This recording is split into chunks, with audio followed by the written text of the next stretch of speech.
Hi y'all, what's up y'all? How everybody doing? Shout out to everybody in the chat with a thumb chat. Hey man, y'all seen my last live before I made it private, right? Boy, I was busting them up when it come to that Houston Bayou. It's a lot of tea when it come to that. Boy, I got some exclusive tea when it come to the Kanika Jenkins case. And look, before I get into all of that, this what Kanika was showing me. I don't care how many times I got to say this, but that girl taught me about life in my religion. If you interested what's going on in the world today, you should know. You know, you got the bombing over there in Gaza. That's over there in Israel. Israel is doing the bombing in Gaza. Cause they want the Philistine people out that area. They say that's a holy land, and that's what God promised the 12 tribes of Israel. All right. When you dig the 12 tribes of Israel, the first thing the black people gonna say, that's us.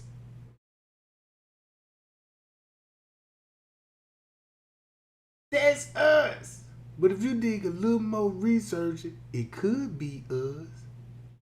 But the way the Bible planned it for the Israelite, I don't think we in battle with Israel and the land ain't promised to us. It makes you think a little bit. All right, let me show you a disclaimer. Disclaimer: fair use and education purposes only. All rights, image, and music clip belong to their respective owner, and we do not claim ownership. So y'all remember all these assassinations that been going on? Remember Donald Trump assassination attempt? Remember the CEO that got assassinated that was over the healthcare program? You know they had in New York. Then you got the Charlie Kirk assassination. Then you got all these assassinations going on, right? So what's up with all these assassinations? If you give time to look at this, and this one I'm finna go to right here. Can I pull it up on the big screen? Right there. The bloodline of the Illuminati. Man, when I tell you this here, you might want to go on and pour you a cup, roll you one up, and listen to this of the bloodline. Cause they got all their agenda. Check this out. Won't it make sense? Be like, damn, I'm wearing Jordan shoes. Man, I love Versace. Man, Nike, my thing, Adidas, all that, you know, True Religion outfits and all this Gucci and this man.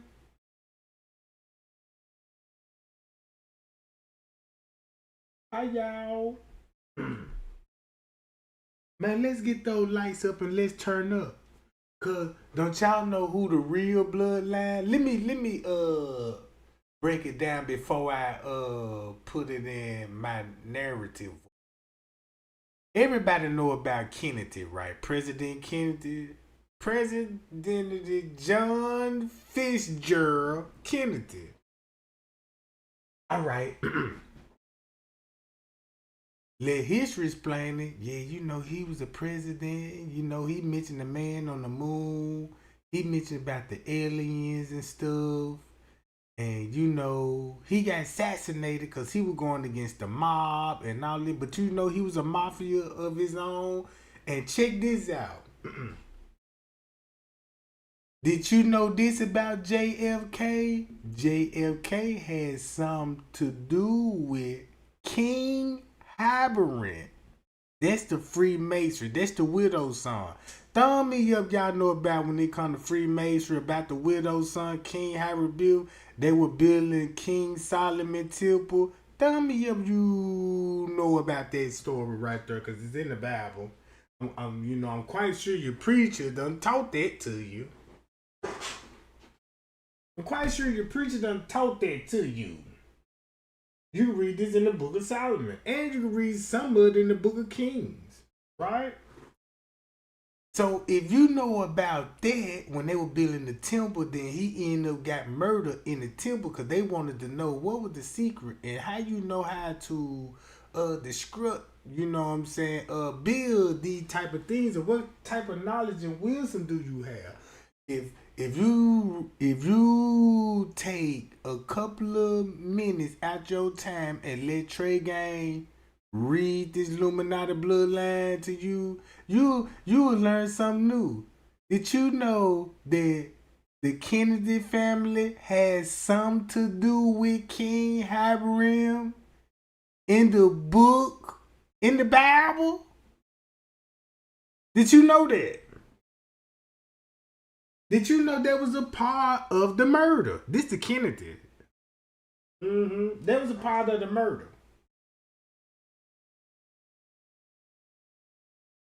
So when you read King Solomon and who built it and all of this, the Kennedy family tree go all the way back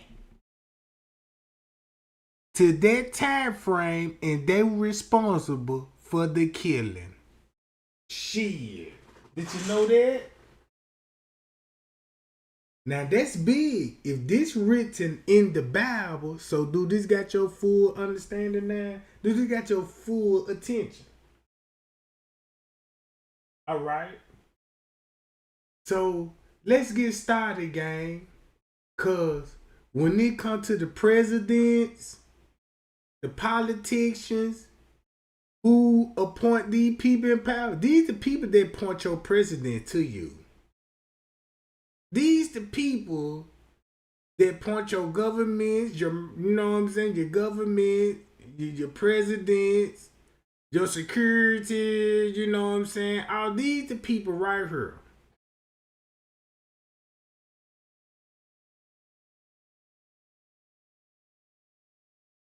Man, hey Tara, check this out, Tara. Man, when this live over with, you will have a clear understanding. Like, damn, they had to get John F. K out of here. They had to get him out of here. He came from the same cloth they came through.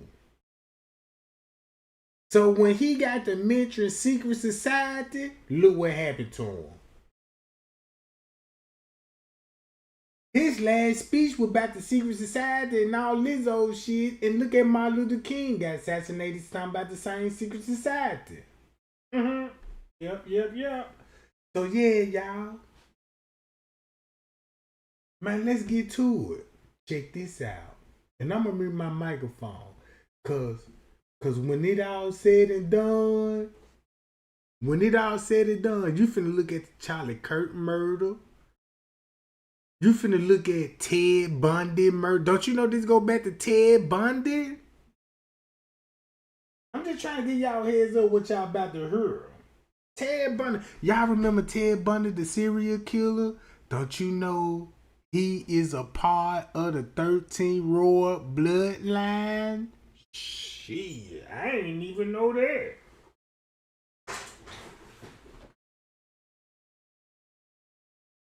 He's of a part of the 13 Bloodline, the Illuminati.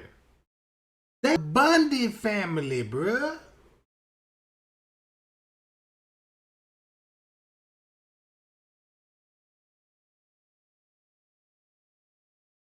Let's get to it.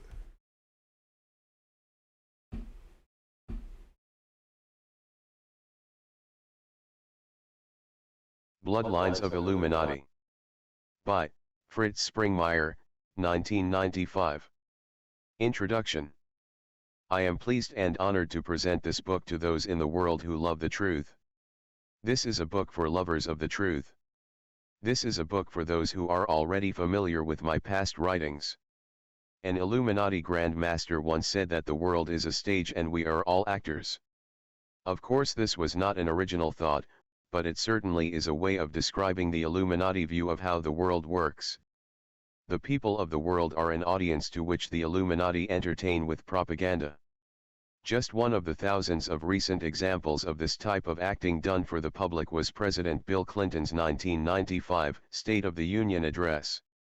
The speech was designed to push all of the warm fuzzy buttons of his listening audience that he could. All the green lights for acceptance were systematically pushed by the president's speech with the help of a controlled congressional audience. Now, when you mention Clinton family, he is married into the royal family. Keep that in mind.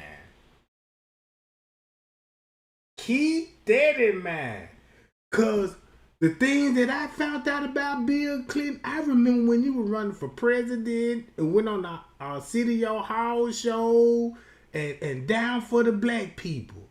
Man, I was in that era. And I'm like, man, it was a con game the whole time. It was a con game, bruh. Watch this. Audience. The truth, on the other hand, doesn't always tickle the ear and warm the ego of its listeners. The light of truth in this book will be too bright for some people who will want to return to the safe comfort of their darkness. I am not a conspiracy theorist. I deal with real facts, not theory. Some of the people I write about, I have met. Some of the people I expose are alive and very dangerous. The darkness has never liked the light. Yet, many of the secrets of the Illuminati are locked up tightly simply because secrecy is a way of life. It is such a way of life, that they resent the Carroll Quigleys and the James H. Billingtons who want to tell real historical facts rather than doctored up stories and myths. I have been an intense student of history since I could read, and I am deeply committed to the facts of history rather than the cover stories the public is fed to manipulate them. I do not fear the Illuminati taking over this country and doing away with the Constitution, because they took over this country long ago, and the Constitution has not technically been in effect due to presidential emergency decrees since WW2. Being a follower of Christ does not mean we should fear. Perfect love for Almighty God casts out our fear for the situation He has placed us in. Don't think for a moment you are going to vote the Illuminati out of office. They control the major and minor political parties. They control the process of government, they control the process of information flow, they control the process of creating money, and finally they control Christendom. However, God controls the hearts of His people. I have provided information on how to respond in some of my other writings. This book will not tell you how to deal with the Illuminati families. This volume is simply the first of 2 volumes which is published to give an overview of what the Illuminati is. In short, the Illuminati are generational satanic bloodlines which have gained the most power. A generational Satanist described the Illuminati as Satan's elite. This book is not written to cause fear. It is not written to provide names for a witch hunt. It is not written to provide another theory. This book is not about a theory. It is about the secret occult oligarchies which rule the world. When brought together, the facts of this book will begin to speak for themselves without me. I don't ask that you take my word. Investigate for yourself. God Himself has told us that the whole world lies in the power of the wicked one. Some people, after they have read my material, have gone out into their own geographic area and seen for themselves that a small group of people control their nation and the world from behind the scenes. They have seen for themselves the power that secret societies exercise from behind the scenes. 1. This book will not be error-free. There will be typos, and misspelled names, and errors of various kinds. The author is not God Almighty. I do not have every hair on these people's heads counted. This book has not been put out with the luxury of ghost writers, editors, a paid staff of researchers, and a large budget. I look at many trivial projects which the elite are able to pour millions of dollars into, and I look at the research I do when at times I've not had a dime to photocopy some document I want. There is so much for me to communicate about the Illuminati, who they are, what their rituals are like, and how they control the world that it has taken several years of writing to begin to give people a fully cohesive picture. Finally, after a number of requests that I assemble my writings exposing the top 13 Illuminati bloodlines, I have taken the time to put it all together in a book with a comprehensive index. History is important. In order to know where we are going, we need to know where we have been. To control the past is to control the present. The Illuminati's control over the entire learning process from cradle to grave gives them great ability to shape our frames of references. Jesus spoke about historical things. Paul reminded people of historical things. Josephus wrote a history of the nation of Israel. Long ago in the dark unwritten pages of human history, powerful kings discovered how they could control other men by torture, magical practices, wars, politics, religion, and interest-taking. These elite families designed strategies and tactics to perpetuate their occult practices. Layers upon layers of secrecy have hidden these families from the profane masses, but many an author has touched upon their existence. I began my research when I began to get first-hand reports from very informed people that an elite group did rule the world. My research into Satan's hierarchy went fast because of my skills as a researcher and because I knew from the beginning from my informants about the reality of what I was investigating. My investigation into the Illuminati led me to read and pray about thousands of books. The quantity of books, newspapers, magazines, and manuscripts and papers which were read to get me to where I am today numbers in the many thousands. I do not know how many nights I stayed up studying and finally collapsed into sleep with blurred red eyes. I do know that I was driven enough in my study that I often would not stop until my eyes and mind could go no further. Men and women with sharp intellects like Edith Starr Miller, author of Occult Theocracy, and Alexander Hislop, author of The Two Babylons, have tried to research the occult world and the connections between the different groups. I first read Hislop's book in 1981. His book shows that there is a continuity between the ancient occultism of the mystery religions and modern-day religion. Edith Starr Miller's Occult Theocracy was very helpful for me to rapidly see some of the many hidden historical and operational connections between occult groups today. Finally, the book Holy Blood, Holy Grail and its first sequel The Messianic Legacy gave me a deep insightful look into the 13th bloodline. But my understanding has been lifted by countless other investigators, who are worthy of praise because they dared to challenge the power structure to get to the real facts. /p. In mockery and imitation of God's 12 tribes, Satan blessed 12 bloodlines. One of these bloodlines was the Ishmaeli bloodline from which a special elite line developed alchemy, assassination techniques, and other occult practices. Uh-oh, boy, we getting down to the nitty-gritty now. What? Did that man say Satan bless 12 bloodlines? And you got Ishmael, they practice assassination techniques and other cult practices? Let's carry on. Practices.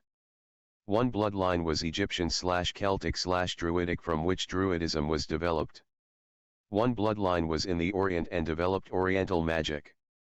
One lineage was from Canaan and the Canaanites. It had the name Astarte, then Astorga, then Ashtar, and then Astor. The tribe of Dan was used as a Judas Iscariot type seed. The royalty of the tribe of Dan have descended down through history as a powerful satanic bloodline. The 13th or final bloodline was copied after God's. Now you see how the tribe of Astor, oh, this a family. Can we all agree the tribe of Astor? Boy, this some powerful stuff here. This some powerful stuff here.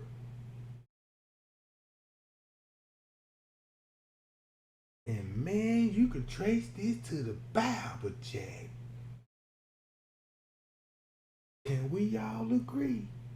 Satan blessed 12 bloodlines.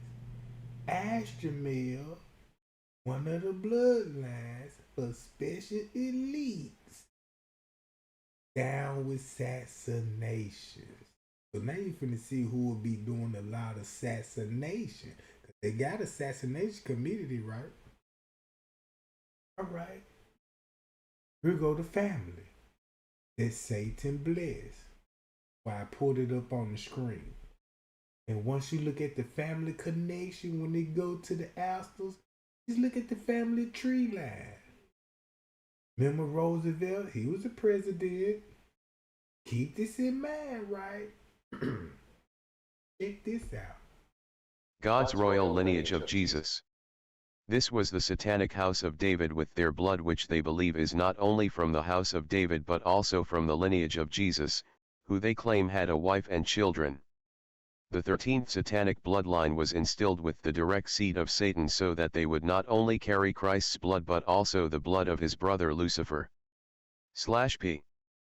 One of the bloodlines goes back to Babylon and are descendant from Nimrod. Down through the years the occult world has remained hidden from the history books. Publishing and education have been controlled privileges. They have ruled behind the scenes. The mystery religions each had their secret. 2. Councils which ruled them, and these councils themselves came under the guidance of a secret supreme grand council or governing body. The mystery religions in turn ruled the masses and the political leaders. When I first began investigating the Illuminati, a clear picture developed that the history books were doctored, and that great power was concentrated in the hands of oligarchies around the world. But who were these powerful people? I have been repeatedly asked, if there is a conspiracy, who are the conspirators? That is what this book is about. The history books are full of information about the elites and the masses. Interestingly, upon very close scrutiny and examination, the investigator finds that the elite have perpetuated their power for centuries, and have worked hand in glove with other elites to control the masses. When seen in better light, wars between kings no longer appear as wars between elite factions, but contrived wars to control the masses by their greedy elite masters. But who are these people? The answer may not be the answer some might expect, because power comes in many shapes and sizes.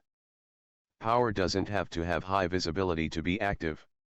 In fact, due to the evil dark nature of these evil bloodlines, they have traditionally tried to remain secret. I am indebted to people who have stepped out of the generational satanic bloodlines of the Illuminati and who have given their lives to Christ for many of the tips which got my investigations on the right track. This book tells what many witnesses of generational Satanism would like to tell, but are too intimidated to tell. Witnesses like Tom Collins, and John Todd, and David Hill have tried to testify what they themselves saw. They each were destroyed. But the truth will not die with Tom Collins or David Hill. The truth did not go out of fashion just because John Todd was framed and dishonored by the Illuminati. Several people from different places have confirmed that there are 13 Illuminati bloodlines. Further, several ex-Illuminati people have confirmed my list of 13 families. It is possible that my list is off on a name or two, but if it might be off, it cannot be off much, if any. I believe the facts speak for themselves. As you study these bloodlines, you will also see how powerful they are. David Hill, who was investigating the Illuminati, lost his life because he had been close to the inside as a high-ranking Freemason who worked for the Mafia. I received David Hill's research manuscript 2 years after I had begun reporting on the 13 families. David Hill had done what I had originally done. He had asked questions and began to dig into who pulled the strings in this country.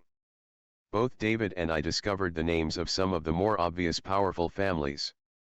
For instance, in David's notes he writes, "Yes, it is a fact, the Mellons, Carnegies, Rothschilds, Rockefellers, Dukes, Astors, Dorances, Reynoldses, Stillemans, Bakers, Pines, Quillmans, Watsons, Tukes, Kleinwarts, DuPonts, Warburgs, Phippses, Graces, Guggenheims, Milners, Drexels, Winthrops, Vanderbilts, Whitneys, Harknesses and other super-rich illuminated families generally get along quite well with communists, who supposedly want to take away the wealth of these men and give it to the people. However, this is only double talk designed to bolster the superstructure of delusion that communists are the enemies of all capitalists. But communists, like the super-rich families, are not the enemies of monopoly capitalism, they are the foes of free enterprise. Untitled Manuscript of David Hill, p. 215. My research had already entered another dimension beyond David Hill's, because people trying to escape being part of the Illuminati had given me the 13 family names. But each round of validation I have received is a pleasant encouragement that others have seen the same things. It was a pleasant surprise to see that this researcher had singled out some of the same families as I had. Some of the allied families, if not all of them, probably have intermarried somewhere with one of these bloodlines. Because this book is a collection of things which I have written over the years, allow me to review what was written. In 1991, I first self-published my Be Wise as Serpents manuscript, which exposed the top 13 families. In 1992, I began my newsletter to continue exposing the Illuminati, and came out with some monographs exposing the monarch mind control program and the Illuminati plans/methods to create earthquakes. From the mid-deck 92 newsletter up to the most recent ones in 1995, I have ran feature articles exposing the different top 13 families. This book is a collection of things I, Fritz Springmeier, wrote between 1991 and 1995 about the top 13 families. Preview of Vol. 2. Besides feature articles about the top 13 families, I have also written articles about the Illuminati in general. When I went to assemble what I had written on the 13 families, I realized that much of what I'd said was in the content of articles about the Illuminati in general. I made the decision to use the approximately 250 pages I'd written specifically about the 13 families as book number 1, and what I had written in general about the families, which was also 200 plus pages, as book number 2. Volume 2 will explain how the Illuminati control the world, and what some of their beliefs are, and about their secret and semi-secret organizations. The two books will provide perhaps the most in-depth complete picture of the 13 top Illuminati families that has been done to date. In fact, I know of no other book which is devoted to exposing the top 13 Illuminati families. In Volume 2, you will read about Illuminati life, Illuminati control, and Illuminati organizations including the ACL, the Bohemian Grove, the Cosmos Club, the CFR, the Club of Rome, the Council of Nine, the Council of 13, which is the Grand Druid Council, the Jason Society, the Jason Group, the Ordo Satyrus, the Odo Groups, MI6, MJ12, the Mothers of Darkness, the Pilgrim Society, the Pruer de Zion, the Process Church, the Sanhedrin, the Temple of Power, and other groups. These two books will give the details behind what was written: the whole world lieth in wickedness, and that the God of this world is in its full reality Satan. Grace and peace be with you. Fritz Springmeier, February 10, 1995. 4. Bloodlines of Illuminati. By Fritz Springmeier. Chapter 1, The Astor Family. The original founder of the Astor fortune was John Jacob Astor, 1763 to 1884. John Jacob Astor was born in Waldorf, Duchy of Baden, Germany, from a Jewish bloodline. The Jewish origins have been hidden, and quite a number of various ideas of the Astors' heritage have been put into circulation by the Astors. John Jacob Astor was a butcher in Waldorf. In 1784, he came to America after a stopover in London, England. Although the story is that he came to America penniless, and that may be true, he soon joined the Masonic Lodge, and within 2 to 3 years had become the master of the Holland Lodge No. 8 in NY City. This Holland Lodge is a prominent lodge in that many of its members have good connections to the Illuminati elite. An example of just one Lodge No. 8 member is Archibald Russell, 1811 to 1871, whose father was president of a real hotbed of Illuminati action for many years, the Royal Society of Edinburgh. By 1788, Astor was a master of Masonic Lodge #8. This is rather interesting considering Astor could not speak English when he arrived in America, and supposedly was very poor. John Jacob Astor was always very famous for being cold-hearted, antisocial, a man who didn't have charm, wit, or grace. This quote comes even from a relative of the DuPont family who wrote a sympathetic biography entitled The Astor Family. If this man lacked social graces and was so cold, and was so poor during his first years in the U.S., why did he rise to such prominence in Freemasonry? Certainly not because of his social graces. For instance, one time later in life at a meal given for elites, when his hands got dirty at the table he reached over and used the shirt of the man beside him to wipe his hands. The original financial break came by carrying out a series of shady and crooked real estate deals in the NY City area. The next break came when two men who are now known to have been in the Illuminati gave John Jacob Astor a special government privilege. The two men were President Jefferson and Secretary Gallatin, both Illuminati members. The United States government had placed an embargo on all U.S. ships from sailing with goods in 1807. But Astor got special permission from these two men for his ship to sail with its cargo. His ship sailed and made close to a $200,000 profit in that day's money. Astor strangely profited greatly from the War of 1812, which crippled almost all the other American shippers. Astor also worked together with George Clinton, another member of the Illuminati, on land deals. Even at that period in history. Keep this in mind, Bill Clinton is related to George Clinton.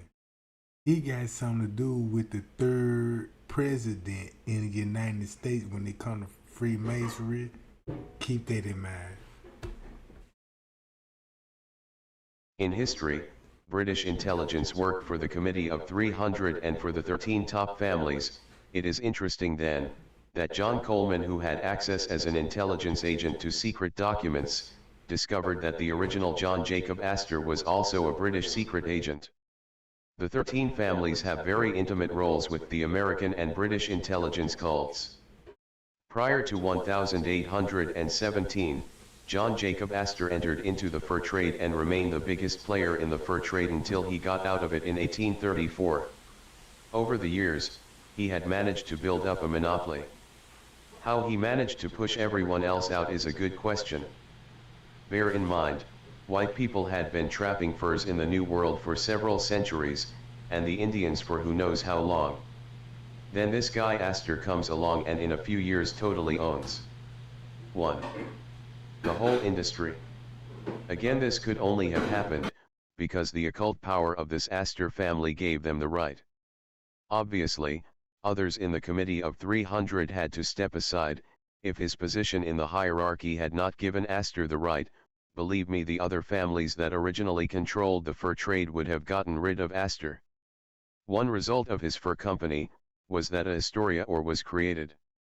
Today, perhaps in honor of the family that originally took interest in it, Astoria is a real hotbed for the secret satanic covens in Oregon. John Jacob Astor did have a few helpful connections.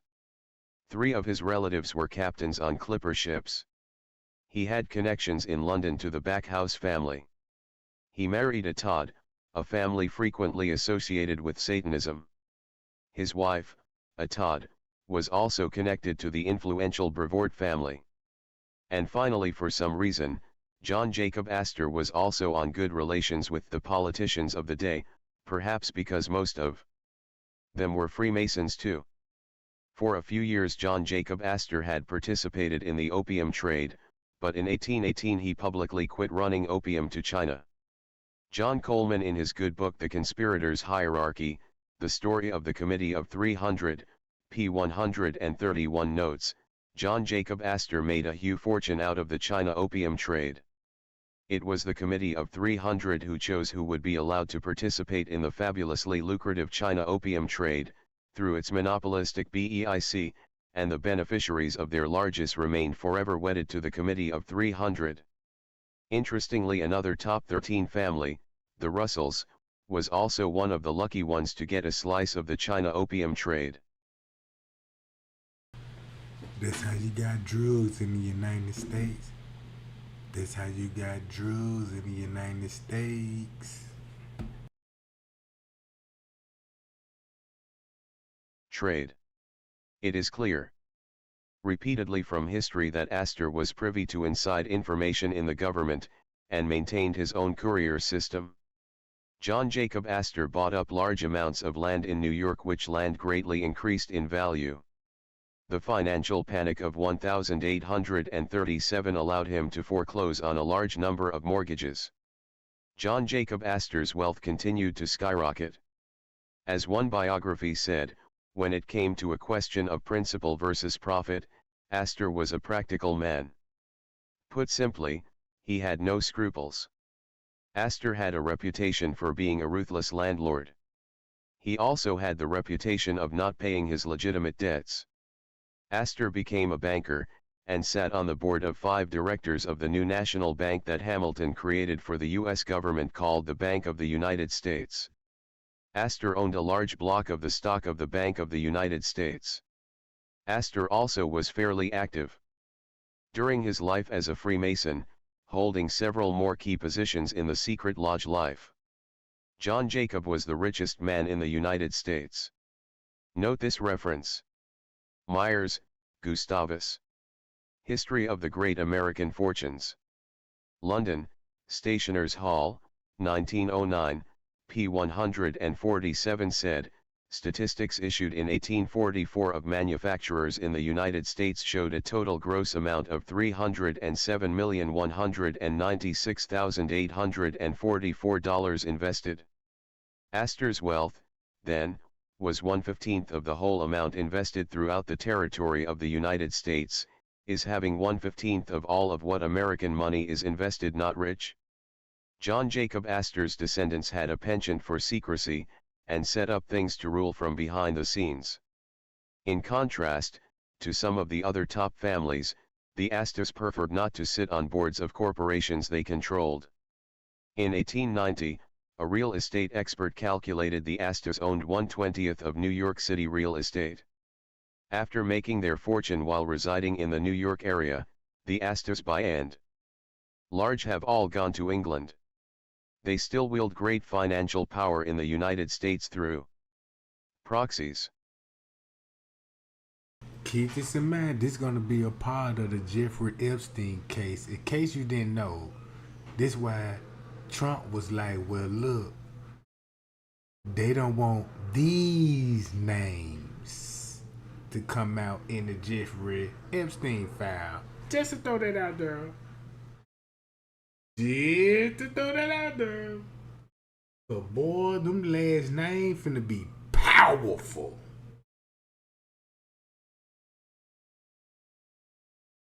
Proxies. Forum magazine, November 1889, commented that authorities estimated the Astors were worth $300,000, but that figure had to be an underestimate. Today, my estimate of the Astors is that they are worth about $40 billion. One of the many foundations that the Astors created was the Vincent Astor Foundation, which is controlled from England by the Astors and has in the range of $100 million tax-exempt dollars. The Vincent Astor Foundation has typically given to Catholic and Episcopalian needs, among other things. They also give money to agencies opposed to private ownership of guns. They give money to Nye's Public Library. Imagine how much influence that gives them, when the library is receiving regular help for general support. A 1971 foundation directory stated that the V. Astor Foundation had its present emphasis on preventing juvenile delinquency. Why don't I trust the Astors in helping out with law enforcement? The William Waldorf Foundation states that its purpose is promotion of mutual understanding and the diffusion of knowledge and culture among the United States and the dominions, colonies, and countries of the British Commonwealth. This sounds very similar to the public statement of purpose that the Secretive Pilgrim SOC has given out to those who need something about them. Assets for this foundation are a mere $64,000. Vincent Astor, now deceased, was a member of 41 private clubs. To give an idea of how much power just one of the many Astor men wield, some of the businesses Vincent was involved 2. Include Director American Express Company Dir Atlantic Fruit and Sugar Co. Dir Chase Manhattan Bank, of the Rockefellers, Dir City and Suburban Homes Co. Dir Classical Cinematograph Corporation. dir Cuban Dominican Sugar Co. dir Great Northern Railroad dir Il Central Railroad dir Interference Mercantile Marine Co. That's where we get all our Black History months. The railroad track, Harriet Tubman, the sugar cane, when they come to people working in the cotton fields in Cuba, right? So when you think about Cuba, you gotta think about Christopher Columbus. You go to New York, right?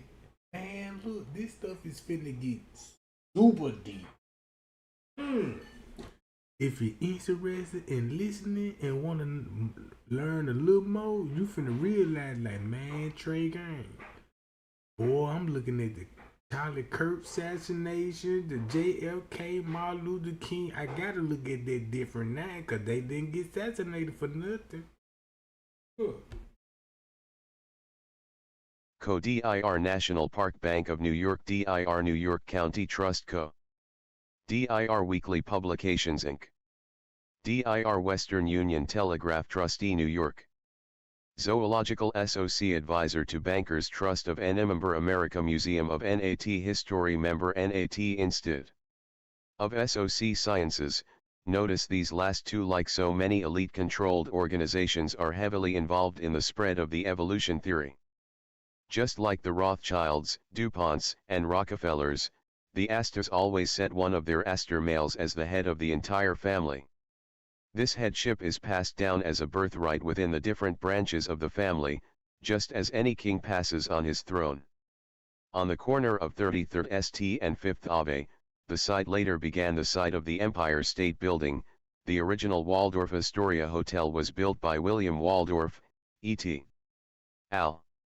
The hotel opened in March 1893. It is described as the ultimate in snob appeal. Later, two Astor cousins built the Astoria, another even taller elite hotel, in New York, which opened in 1897. Of course, like many of the other elite families, the Astors have their main property to get away and relax. In 1894, John Jacob wrote a novel, A Journey in Other Worlds, where he describes a society which operates on the idea of conserving energy. Strange how the elite likes to promote conservation among us cattle. In the late 1800s, the Illuminati began to reconfigure its outward face. The higher levels started creating innocent-sounding cover organizations to hide their meetings behind. In 1901, the Astors contributed toward the creation of the Pilgrim Society, which was the cover organization for America and Britain's 6 Degrees Princes of the Illuminati. I believe at least 5 Astors are now members of the Pilgrim Society. The Pilgrims had recently included David Astor, John Jacob Astor VIII, and William Waldorf Astor III. And during the 1970s, Baron Astor of Hever was the president of the London branch of the Pilgrims. This implies that Astor of Hever was at least the next level up in the chain of command. The Astors also have been very prominent in the group, which is Britain's equivalent to the Skull and Bones SOC. In Britain, the Astor, along with about 20 other families, dominate the group, just as certain families like the Whitneys in the US help dominate the Order of Skull and Bones. Again, as was earlier pointed out, the key to understanding Satanism is the bloodlines. In 1910, the muscle and bone branches of the Illuminati reconfigured themselves with the creation of the Round Table groups in 1910. The Astors were the part of the financial backers behind the Round Table groups, along with Abe Bailey.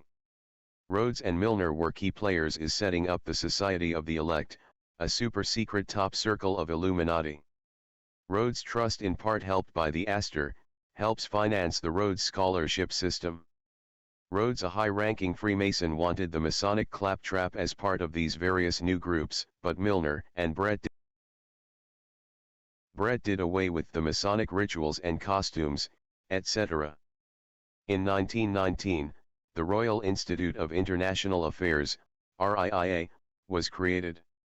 And the Astors were the major financial backers of the RIIA, which functions as the 4 degrees cover of the Illuminati. For those who are new to this, the RIIA is the British equivalent to the Council on Foreign Relations, CFR, which takes a major role in the policy-making process in the U.S. Waldorf Astoria was appointed to the RIIA. Just above the CFR/RIIA are roundtable groups which were initially named by Cecil Rhodes as the Association of Helpers. Cecil Rhodes set up the Rhodes Scholarships to recruit and bring top men from several nations to Oxford to be initiated into the Illuminati and Hey man, shout out to my boy that was mentioning the Titanic. When he was mentioning the Titanic, right? Where I went to? Right here, I believe. Now, was it with this one? Hold on. Not this one. Not him. But him. He was a shipping businessman and a member of the Astor family. He was dubbed the Titanic baby. Ooh, he was on the Titanic boat. And where my guy at now? He said he was finna go take a shower and come right back. Y'all know who it was. So now look, this just a prove to you that he knows something.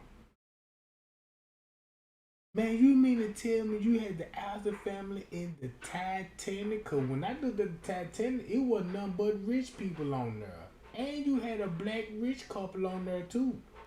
They survived. They survived. They ain't gonna talk about the black couple, you know. But I just need to throw that out there when it comes to the Titanic. I ain't gonna lie, that's everybody's favorite movie when it comes to the Titanic. I don't know nobody that ain't watch the Titanic don't like it. But now you know what it's all about. Or the immigrants coming over finna set up shop in the United States. They already defeated the Indians, the Afro community, the Africans, and everything. They've been doing this since the book of Genesis. Yeah, they go back all the way to the book of Genesis that you finna read about this. Cause when they told you about Noah's Ark, guess what Noah's Ark landed at? Carcass Mountain. Carcass Mountain? Yes, Carcass Mountain. They're Turkish. Check this out. and to learn about how to bring in a one-world government, so the initial selection into the Rhodes Programmist degree of the 3. Ilum is equivalent to the initiation into the skull and bones. In the picture you see how the Cliveden Astors were intimately connected to the Rhodes Scholars. Rhodes Scholars frequently went to the Cliveden estate. By looking at the genealogy chart you can see how the family in London broke up into two powerful segments. One part centered around the Cliveden estate. Another group became barons, the Astors of Hever, or the Hever Astors for short. William Waldorf Astor owned the Pall Mall Gazette, the Observer, and the Pall Mall magazine. The London Times was largely controlled by the Astors, and since 1922 they have owned this major source of British news. The DuPonts and the Rockefellers also have some major businesses where they too own blatant large holdings. However, most of the wealth of the 13 top families is hidden so that the ties to who owns it are difficult to track. Hoyt Amadon has been a proxy for Vincent Astor and the other Astors. See membership list of Illuminati in this newsletter. The Astor family also used Owen Lattimore as their proxy for opium trade, who in turn used Laura Spellman, who was funded by the Institute for Pacific Relations, IPR. The LPR was the group that supervised the Illuminati's decision to allow Red China to share in the opium trade. The puppet strings behind big world events may not be seen by the public, but if we trace the origins of several big events we see the Astors helping pull strings. The IPR helped lay the groundwork for the Pearl Harbor attack. The Astors also were behind the appeasement policy in Europe which allowed Hitler to become a threat. The Astors were also involved in the temperance movement against alcoholic drink which was begun by the Women's Christian Temperance Union. The temperance movement was an elite-created movement, just like today we have big issues like apartheid, which are made up by them to keep us busy.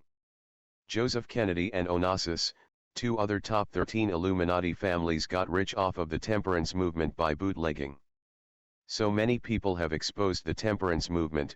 See Occult Theocracy for just one expose of Freemasonry's involvement, that it is not pertinent to cover it here. Today's equivalent of the temperance movement is the drug war. Colonel Jack Astor, one of the world's most powerful men, was among those who went down with the Titanic. To his honor, he didn't. Whoa! That explains why you got the Titanic baby on board on the Titanic ship.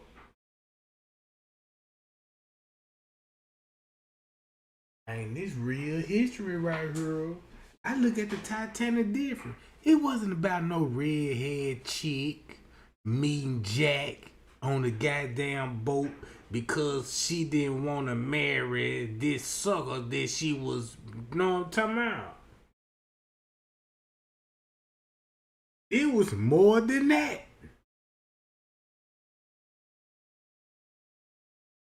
So they basically made a movie about some bunch of satanic Illuminati motherfuckers that's running the world, and they the one created the movie.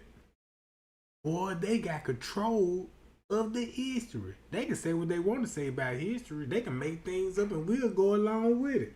Just make a movie. This some cold shit here.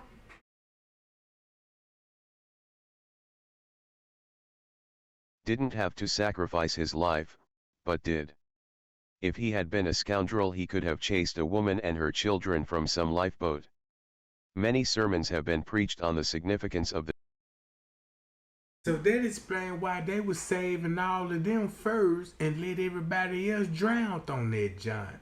That's why the lifeboats weren't filled all the way, because they was saving the elites first. It makes sense. It makes sense. Of the Titanic, and I personally am beginning to feel that God laid it on the hearts of so many of his ministers to understand that the Titanic was a judgment upon the pride of the world. More specifically, it was a warning to the New World Order's elite. Another Illuminati invention was communism. This has been so thoroughly documented I don't know why I have to state it here, except that there are still people who haven't taken the time to study it out. James II. Billington's book Fire in the Minds of Men, a very scholarly work, and Occult Theocracy are some good starting points to study this. The Fabian Society was also connected to the Illuminati. For instance, Illuminati Prince Professor George Edward Gordon Catlin, Pilgrim SOC member, was a member of the Fabian Society's executive committee. The Fabian logo is a wolf in sheep's clothing. Fabians like H.G. Wells, who wrote so eloquently on the New World Order with such books as The New World Order, A Modern Utopia, The Open Conspiracy Blueprints for a World Revolution, was a wolf in sheep clothing. H.G. Wells made the New World Order something that sounded advantageous to everyone, a utopia of sorts. That is not what it will be. During the 1930s, the Fabian Socialists created the Political and Economic Planning Group, PEP. Mason Viscount Waldorf Astoria was a leader of PEP. A confidential program that the PEP created and implemented through the British government was later described in a book, Principles of Economic Planning, in 1935. The book doesn't explain why its cover has an ostentatious Masonic square and compass displayed on its cover. George Bernhard Shaw, who was a communist and Fabian socialist, was the best friend of Lady Nancy Astor, who became the first woman member of Parliament. These two spend vast amounts of time together, much more than Nancy did with her husband Waldorf, who she didn't care to be around. Waldorf was the Mason that was mentioned earlier who helped lead PEP. After Nancy Astor was elected, or selected by the elite, to be the First Lady MP, one of the Russell Latta soon afterwards also became an MP. 4. Communism pretends it is the enemy of the rich capitalists, but both the rich elite and the communist leaders are committed to wipe out Christianity, to wipe out free trade with monopolies, and to set up an Illuminati one-world government. Do you see they have similar goals? A picture is included of Waldorf and Nancy Astor's visit to Russia during the 1930s. The Astors were not treated like enemies but like royalty. Can we see how the elite-controlled press have deceived us? Do not trust our Illuminati-controlled elite to protect us from communism, they control communism. Besides socialism, Nancy Astor was a big supporter of Christian Science. Christian Science was a front for witchcraft from its very beginning. For more information on what Christian Science is about, I suggest people study Be Wise as Serpents, Chapter 2.6 The Healing Light. Nancy Astor wrote The Natural History of the Vampire and a book on the early Mason/Communist Bakunin. She used Grenfell family papers. The Grenfell family were close friends to the Cliveden Astors. David Astor, the Honorable, attended Bilderberger meetings in 1957 and 1966. Alpha Lodge is the lodge in England that is traditionally for royalty. There are other elite lodges too, where those of the elite can protect themselves from rubbing shoulders with those of less social stature. These are the type of Masonic lodges that the Astors join. In summary, an examination of the Astor family reveals their close connections with the full spectrum of Illuminati activities ranging from Freemasonry, the Illuminati itself, the Pilgrim Society, the Round Tables, communism, Fabian socialism, CFR, RIIA.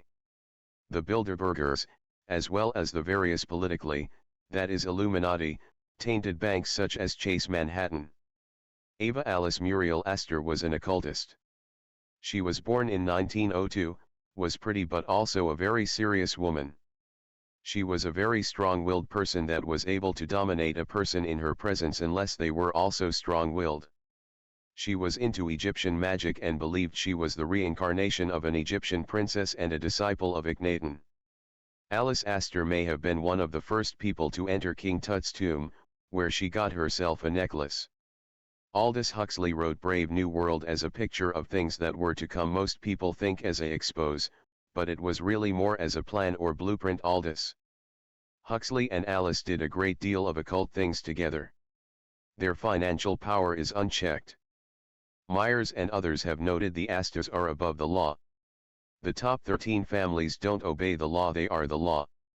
The Astors may have Illuminati kings and princes in their ranks, they may have dozens of billions of assets, yet it will all be nothing when they face their creator at judgment. Follow up on the Astors?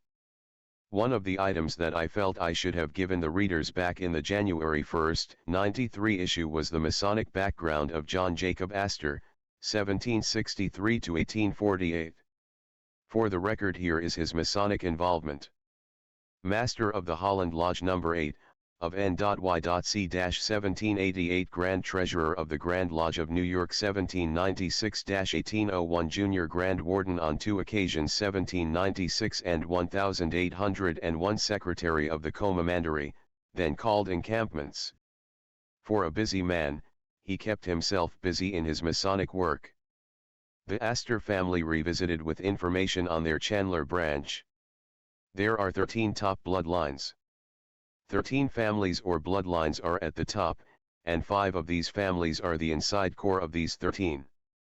Prior to Be Wise as Serpents, the existence of 13 top families was not known by very many people.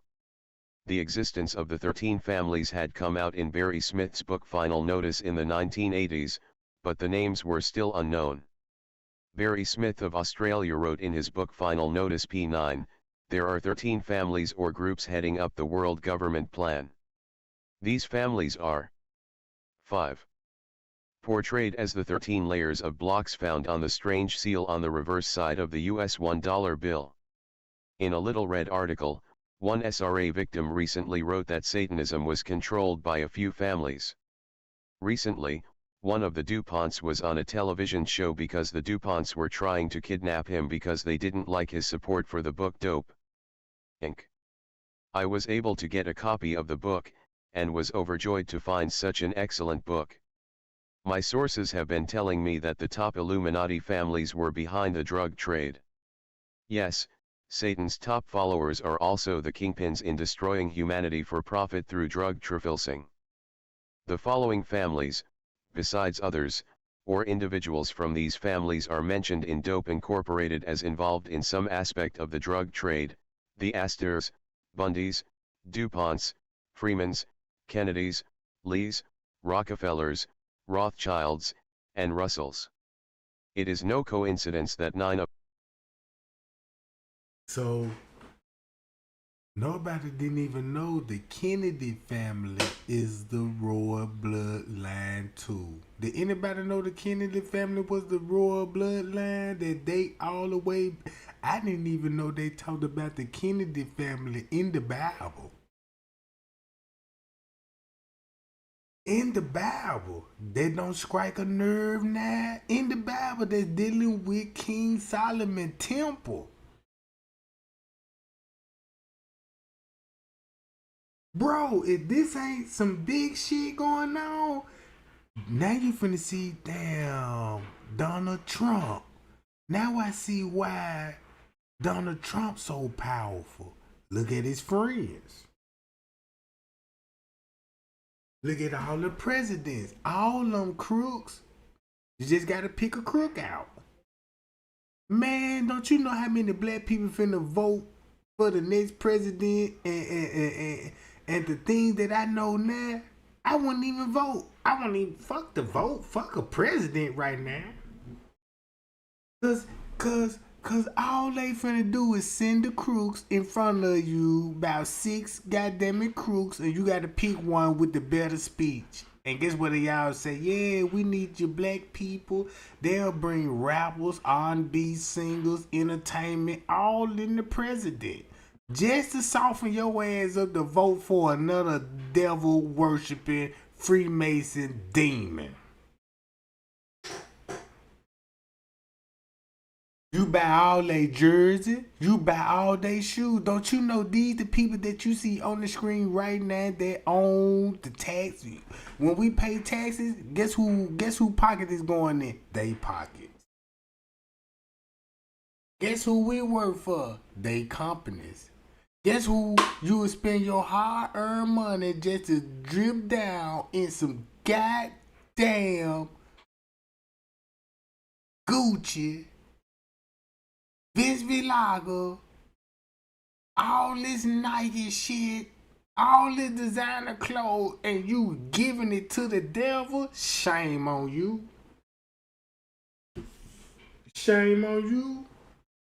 So the next time when you buy gas, guess who that money going to? When you buy designer clothes, guess who that money going to? When you go to fast food restaurant, guess who that money going to? That's why they pay for your hair curve benefit. Cause look, guess who feeding you? Boy, this some cold shit. This some cold shit. When you pay rent, mortgage, guess what money is going to?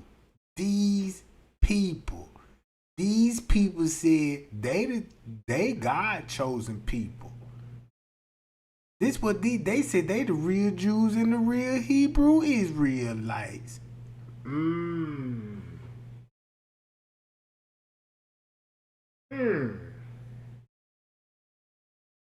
you know what? This shit's so powerful. Listen to this. Of the top 13 families would get their names in a book which revealed the big names behind the world's illegal narcotics trade. It should be mentioned that some other prominent Illuminati families also play key roles in the drug trade, such as the Bronfmans, Cabots, Shaws, Bacons, Perkins, Morgan, Forbes, Cisneros, and Oppenheimers. Where have we seen such names? So all those names you just heard was in the drug trade, and one of those names stand out. And you mean to tell me that person was in the drug trade? Not Ford, not Morgan. Morgan and Morgan, Forbes magazine, to keep up with the rich and the light in it. Boy, that's all they magazine. So check this out. These the people that control what you see and what you hear. Everything you hear on the radio, dealing with kids. Movies dealing with satanic worshiping. And we singing along to this shit. Look, watch this shit. Names before. There are names in Dope Incorporated that people would do well to know the danger of, such as Louis Mortimer Bloomfield, Robert Vesco, François Genud of Switzerland, Ivan Slavkov of Bulgaria, the Duke of Kent, Master of the Grandmother Lodge of the Scottish Rite, and Jardine Matheson, to mention a few. All our favorite secret fraternal groups appear in Dope Incorporated too. For instance, the Triads, P2 Masonry, regular Freemasonry, the CIA, the Order of St. John, and the Jesuits. The Universal Christian Gnostic Churches, which practices black magic, has a whole chapter showing its connection to the drug trade. Britain's Assassination Bureau Permindex, which has been mentioned previously in this newsletter, also gets a chapter in the book. In the Be Wise as Serpents book, I examine in detail only the Rothschilds and the Russells. I did not present much to back up my statements about the 13 families. Further, one of the unthinkable items that most people do not want to consider is that their leaders who they have idolized may be utterly corrupt. There was nothing to do but sit down and give the nitty-gritty details if the threat from the Illuminati was to be properly understood. The facts would speak for themselves. The ideal solution for both writer and reader was for me to write up my research and for you to read it as a series of articles. There is only so much a person can assimilate at once, and these articles give lots of details. In January of this year I began a series of articles on the top 13 families which the top experts said nobody knew about. I did this with the hope of stimulating others to notice these families, and to alert a wider sector of the body of Christ. The young colleague David J. Smith, who wrote part of the January 1st article on the Illuminati, was led to carry out further research in addition to what the January 1st article had.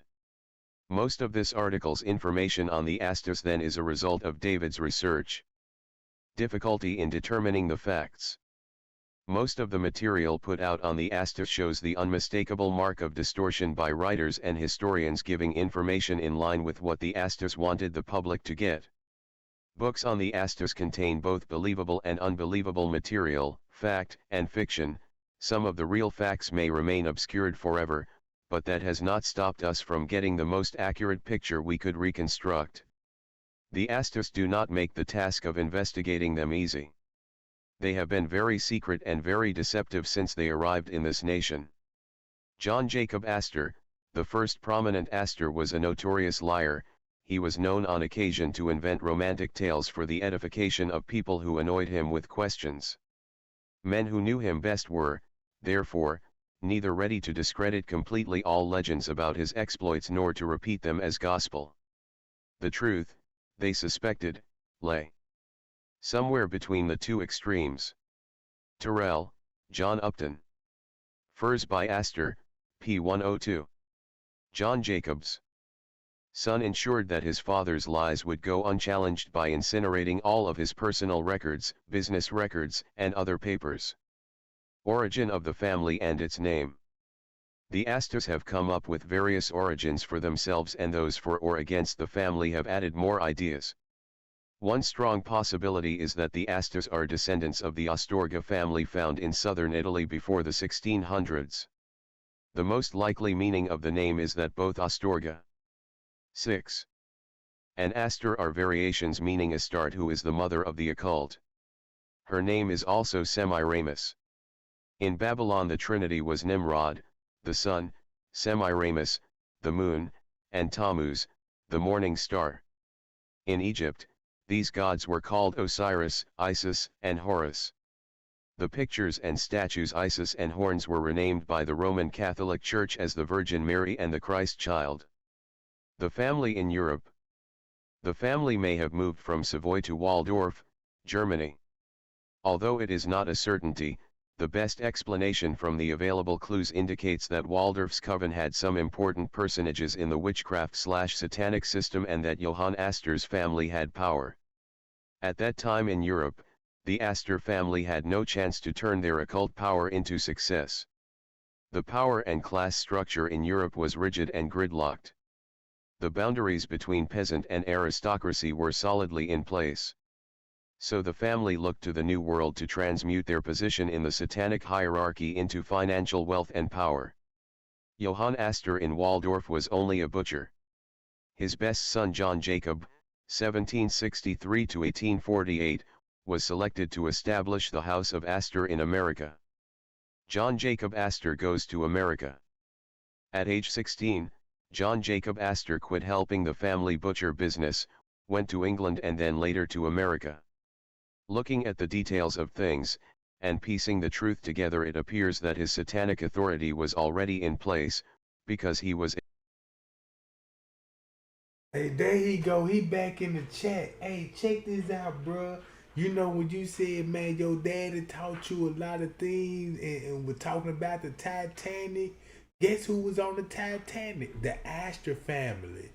Look, they had a baby, right? And he survived. He called the baby Titanic. His daddy was on the boat too. So that means the royal bloodline was on the Titanic. No wonder why that movie is so popular. No wonder.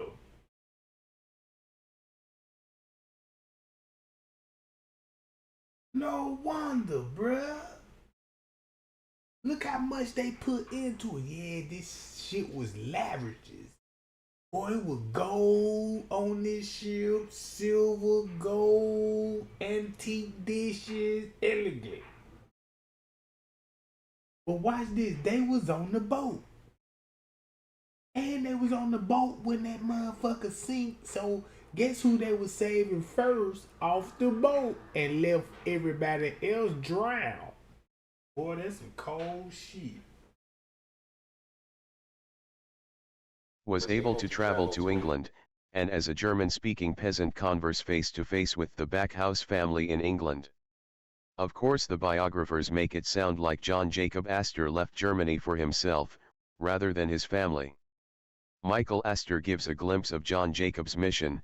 He concentrated almost entirely on building a fortune, on escaping the poverty of his childhood and establishing a secure financial position for his family in America. Astor, Michael. Tribal Feeling P11. Overview. The process of 400 years looks like this. Various satanic families moved into the southwest German area in the late medieval time period. Witchcraft associated with Diana was practiced in southwest Germany, and this began to alarm various elements of the Roman Catholic Church. The Astor family provides leadership in the covens in the Heidelberg area. Witchcraft spread virtually all over southwest Germany. An examination of the old records from about 1500 to 1650 show that witchcraft was being practiced throughout the area. I have the names of over 120 towns where it was practiced in SW Germany, the list derived from old German records. The Astors did not have the position, wealth, and power that accorded their position in the late 1700s of occult leadership. In Germany, England, and France there was no way to climb the social ladder. However, the New World presented opportunities. The Astors sent two sons to prepare the way for John Jacob, one to England, one to America, and then sent John Jacob, their most promising brightest son, to the New World. While in America, the Astor family helped the Satanic elite headquartered in England to maintain its control over America. Having come from Germany, and also due to Satanism being secret, John Jacob Astor's help given to pro-British elite moves were more difficult to suspect. After establishing themselves as aristocrats in America, the tribe of Astors moved to England, where because of their high social position in America, no one questioned the Queen bestowing titles of nobility on them. All along the process, people with Illuminati connections opened doors for the Astors. At this point, it needs to be pointed out that there were ties between the following groups: English royalty, English Satanism, English Freemasonry, and German witchcraft, and the Italian black nobility. Taking the liberty I have as author of this article, I am going to digress to give some examples of these connections. Although on the surface this doesn't directly pertain to the Astors, it does. When one paints in the bigger panorama of what was happening in the occult world, and then one sees a blazing star streak across that panorama, then the real history of that blazing star is given by tracking its voyage through that panorama. However, the history books have intentionally hidden the significance of so many of the players and groups that lay along the track of that blazing streak. 7. Specific groups. Order of the Knights of the Helmet. This was an illuminated secret society with Sir Francis Bacon at its head. In order to hide its Masonic rituals, Sir Francis Bacon wrote a play entitled The Order of the Helmet. This was performed in January 3, 1594, and again for 12 days in December 1594. In December 1594, British aristocrats who had been demonically illuminated met and put on a play. Calling their initiation ceremony a play was a great cover. Sir Francis Bacon was made King and Prince of Purple. Various men were invested with the collar of knighthood of the helmet, and took vows, and a series of charges by 6 high counselors was given in a manner that is very similar to what the Satanic SRIA does now. The reader may ask, what does this have to do with the Astors? This is simply a few brief look at the background of what was happening in the occult in Europe. The Queen of England sent Sir Francis Bacon as a young man in his 20s to the continent of Europe. Sir Francis Bacon toured France in places such as Louvre, Saint Cloud, Blois, Paris, and Poitiers. He also traveled to Germany, Italy, and Spain. He visited the various royal courts, such as the court of Marguerite de Valois. Marguerite was married to King Henry of Navarre. Her mother was the evil Catherine de Medicis. Sir Francis Bacon also met with many secret societies. At Marguerite's court he spent time with the Pleiad fraternity, which was a group of 7 intellectuals. According to the best biographer of Sir Francis Bacon, who was Alfred Dodd, Alfred spent his entire life studying Sir Francis Bacon. Sir Francis Bacon was initiated into a large number of secret occult societies when he was on the continent of Europe. He learned Kabbalistic magic, Egyptian mysticism, Arabian mysticism, and the customs of the German Steinmetzen. Dodd, Alfred. Francis Bacon's Life Story. London, Ryder & Co., 1988. p.10.4, This information has been provided to give some feel for how the occult in Europe was in contact with its various parts, and that its tentacles included many of the royal families. Hellfire Club. This was a secret satanic cult which was associated with early Freemasonry. When the connections became known between the Satanists of the Hellfire Club and the elite of Freemasonry and the elite made some radical moves. First, Freemasonry publicly proclaimed that it had nothing to do with the Hellfire Club. The Hellfire Club was publicly disbanded by the government, acting on orders from people that tied in with the club. Later, quietly the club was reconstituted. Philip, at Duke of Wharton, 1698 to 1731, who was the second person of nobility to be Grand Master of England's Freemasons, GM of the Grand Lodge 6/172211/25/1723, was president of the Hellfire Club. He was an M.P. in the House of Lords. In 1726, he left England and was basically brought into ill repute by the Masons, who distanced themselves from him. George Lee, Earl of Lichfield, was also another prominent Mason who was a member of the Hellfire Club. Benjamin Franklin, who was the head of the American Freemasons in various capacities, and also the head of the Rosicrucians and a number of other secret occult groups, was also a member of the Hellfire Club. Benjamin Franklin's Satanism was not mentioned in my Be Wise as Serpents book, but he was an important Satanist who was part of the Order of the Quest, that is the group which has been entrusted with the plans for bringing in the New World Order of Satan. Remember that John J. Keep this in mind. Our president is really Satanist. No wonder why you never hear no president really talking about, church, God, Jesus, and all this old stuff. They keep their religions kind of secret, you know. Man, this finna get deep, and this just one family. Don't y'all know we got 12 more to go? 12 more. Now, this the family that's over the assassination. This is a family that named after one of the 12 tribes of Israel that Satan blessed, right? Okay, check this out. Jacob Astor was very involved with Freemasonry, as were a number of his intimate friends such as NY Governor DeWitt Clinton and General John A. Armstrong. In regards to the Hellfire Club, the Earl of Sandwich, Benjamin Franklin, and Sir Francis Dashwood were leaders in the Hellfire Club and were also Postmaster Generals of the British Postal Service. All were Freemasons too. Their positions as Postmaster Generals allowed them total access to the mail, and allowed them to spy on the communications of the 18th century.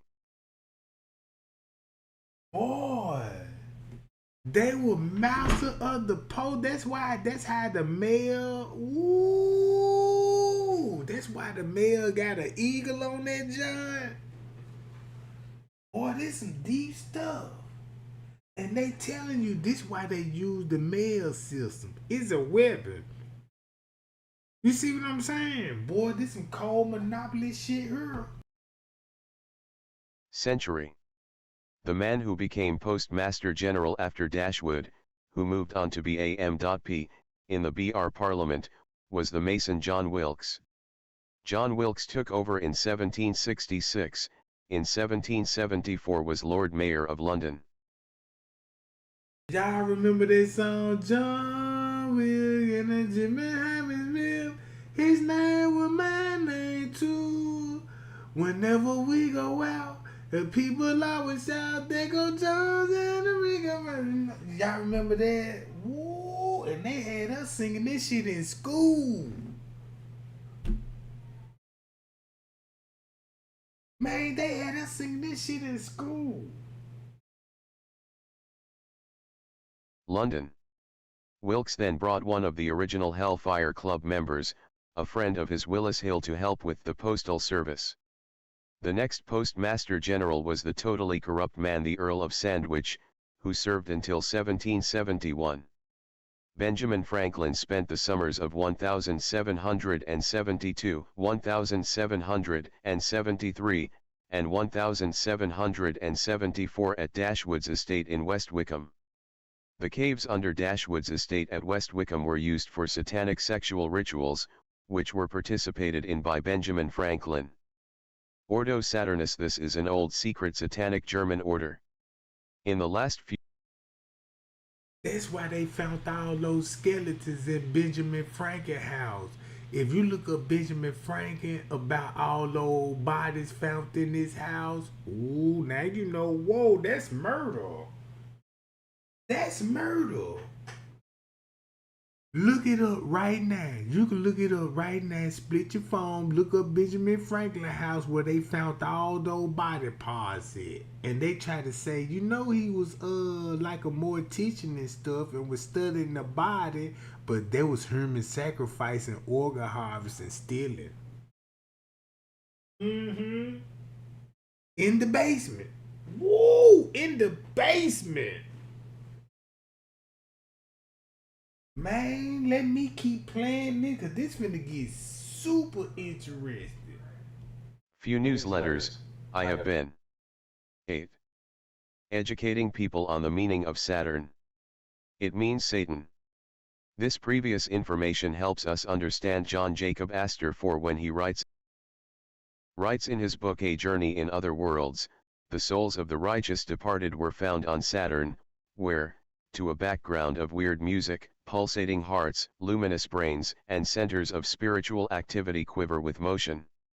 A side comment, John Jacob Astor IV had a reputation for his insatiable sexual lust to women. One of the people we have to investigate in relation to the Ordo Saturnus is Valentine Jean, who was John Jacob Astor's mentor in Waldorf, Germany. John may well have belonged to an organization such as Ordo Saturnus. John Jacob Astor leaves Germany for England and America. John Jacob Astor arrived in England and may well have been introduced in England to British intelligence by his brother George. At any rate, he got involved in British intelligence, which has always been closely linked to Freemasonry and the elite. He spent time socially with the Backhouse family, which an aristocratic family. How do you suppose such a supposedly destitute young man could be accepted so easily into the Backhouse social scene? This is not explained by modern biographers. After 4 years, his brother George then sent him to America to represent George's music company. His brother Henry met him when he arrived in 1784 at age 20 and introduced him to the occult world in New York City. Thomas Backhouse & Co. was a leading house in the lucrative fur trade. John Jacob Astor set out to bring the fur trade under his own control. There is a tact that must be faced. The Elites Committee of 300, a secret legislative group of the Illuminati, decided that John Jacob Astor could expand into the fur trade and into the opium narcotics trade. Dope Incorporated shows that the Astor family was the first American family to get into the opium trade, and that their opium trade was a special privilege that most other American businesses did not even try to compete with. So, now you know who the king of dope. And now you know how the dope gets over here. Cause this family still exists and hold the same power they been doing.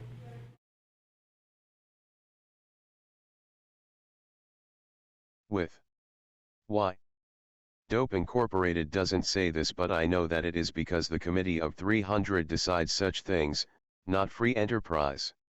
American furs yielded 1000% profit in those days. The privilege of fur trading was a pot of gold, so to speak, that the Committee of 300 gave Astor, and it could only have happened because the Astor family in Waldorf was already part of a principal Satanic bloodline. The Illuminati members of the Astor family today use their influence to help those of the Illuminati in their dope trade.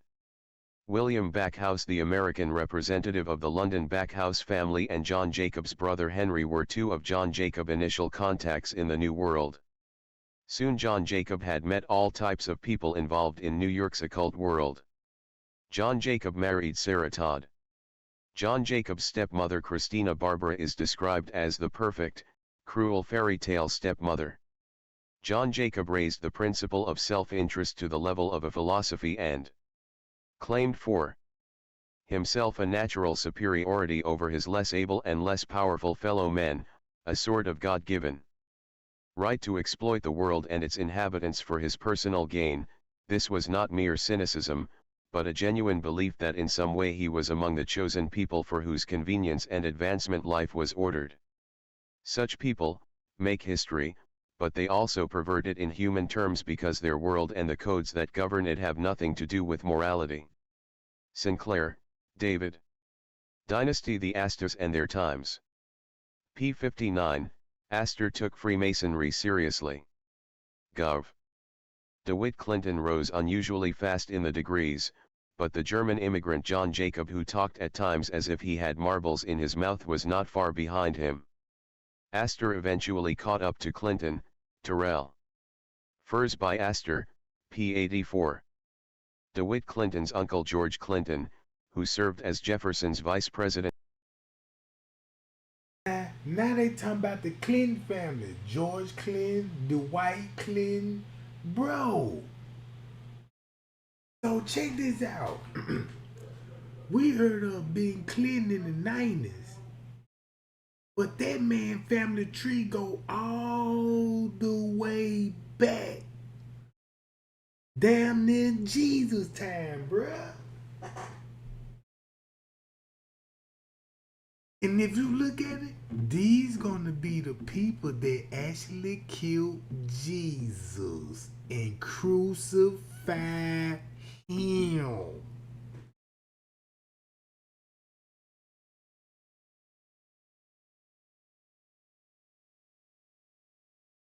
Vice President was also a member of their Holland Lodge No. 8. Archibald Russell of the Russell family, as well as 2 members of the elite Livingstone family were members of this lodge too at the time. The Livingstone family were participating in the Committee of 300 at that time. One of my Masonic reference books states that business at the Holland Lodge No. 8 was conducted in German. If so, why were all these other men involved with it who apparently had English as their mother tongue? In the January 1, 93 issue, Astor's dirty real estate deals and his activity as a drug kingpin were discussed. However, Astor's connivance to create a nation on the West Coast wasn't. Thomas Jefferson, who I have now come to realize was a part of the Illuminati, was in on the plot. Jefferson said that he hoped for the establishment of an independent nation on the Pacific coast, bound to the 9. United States by ties of blood, language, and friendship. The Northwest was to become a sovereign nation under Astor's rule. The plan failed miserably due to a variety of reasons. Another item that was missed in the earlier article was how John Jacob Astor profited by using his own courier system and powerful friends to profit from the War of 1812. Astor knew the War of 1812 was coming and he set himself up to profit from it in several ways. His Masonic brother and friend John A. Armstrong 1758–1843 helped the British war effort as the American Secretary of War. A descendant of John's later married into the Astors. Astor himself helped the British when he could profit by it. The 2 Illuminati Jefferson and Gallatin gave Astor special sailing privileges which netted him much profit. When war was declared against Great Britain, Astor sent agents to the British forts in Canada to inform them. This gave the British advance knowledge of the war, before the Americans. Troops knew. This allowed the British to seize Northern American forts and to ensure that the British had control of the region's fur trade. This was essential for Astor to get control of the fur market, because then when the British furs were embargoed he had less competition.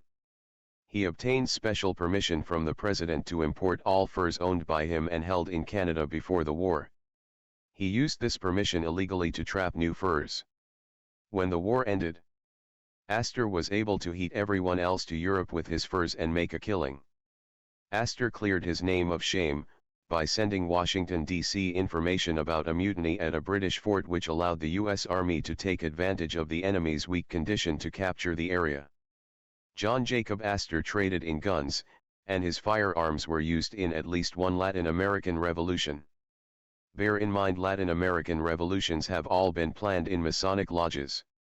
When employees of John Jacob Astor would trap for or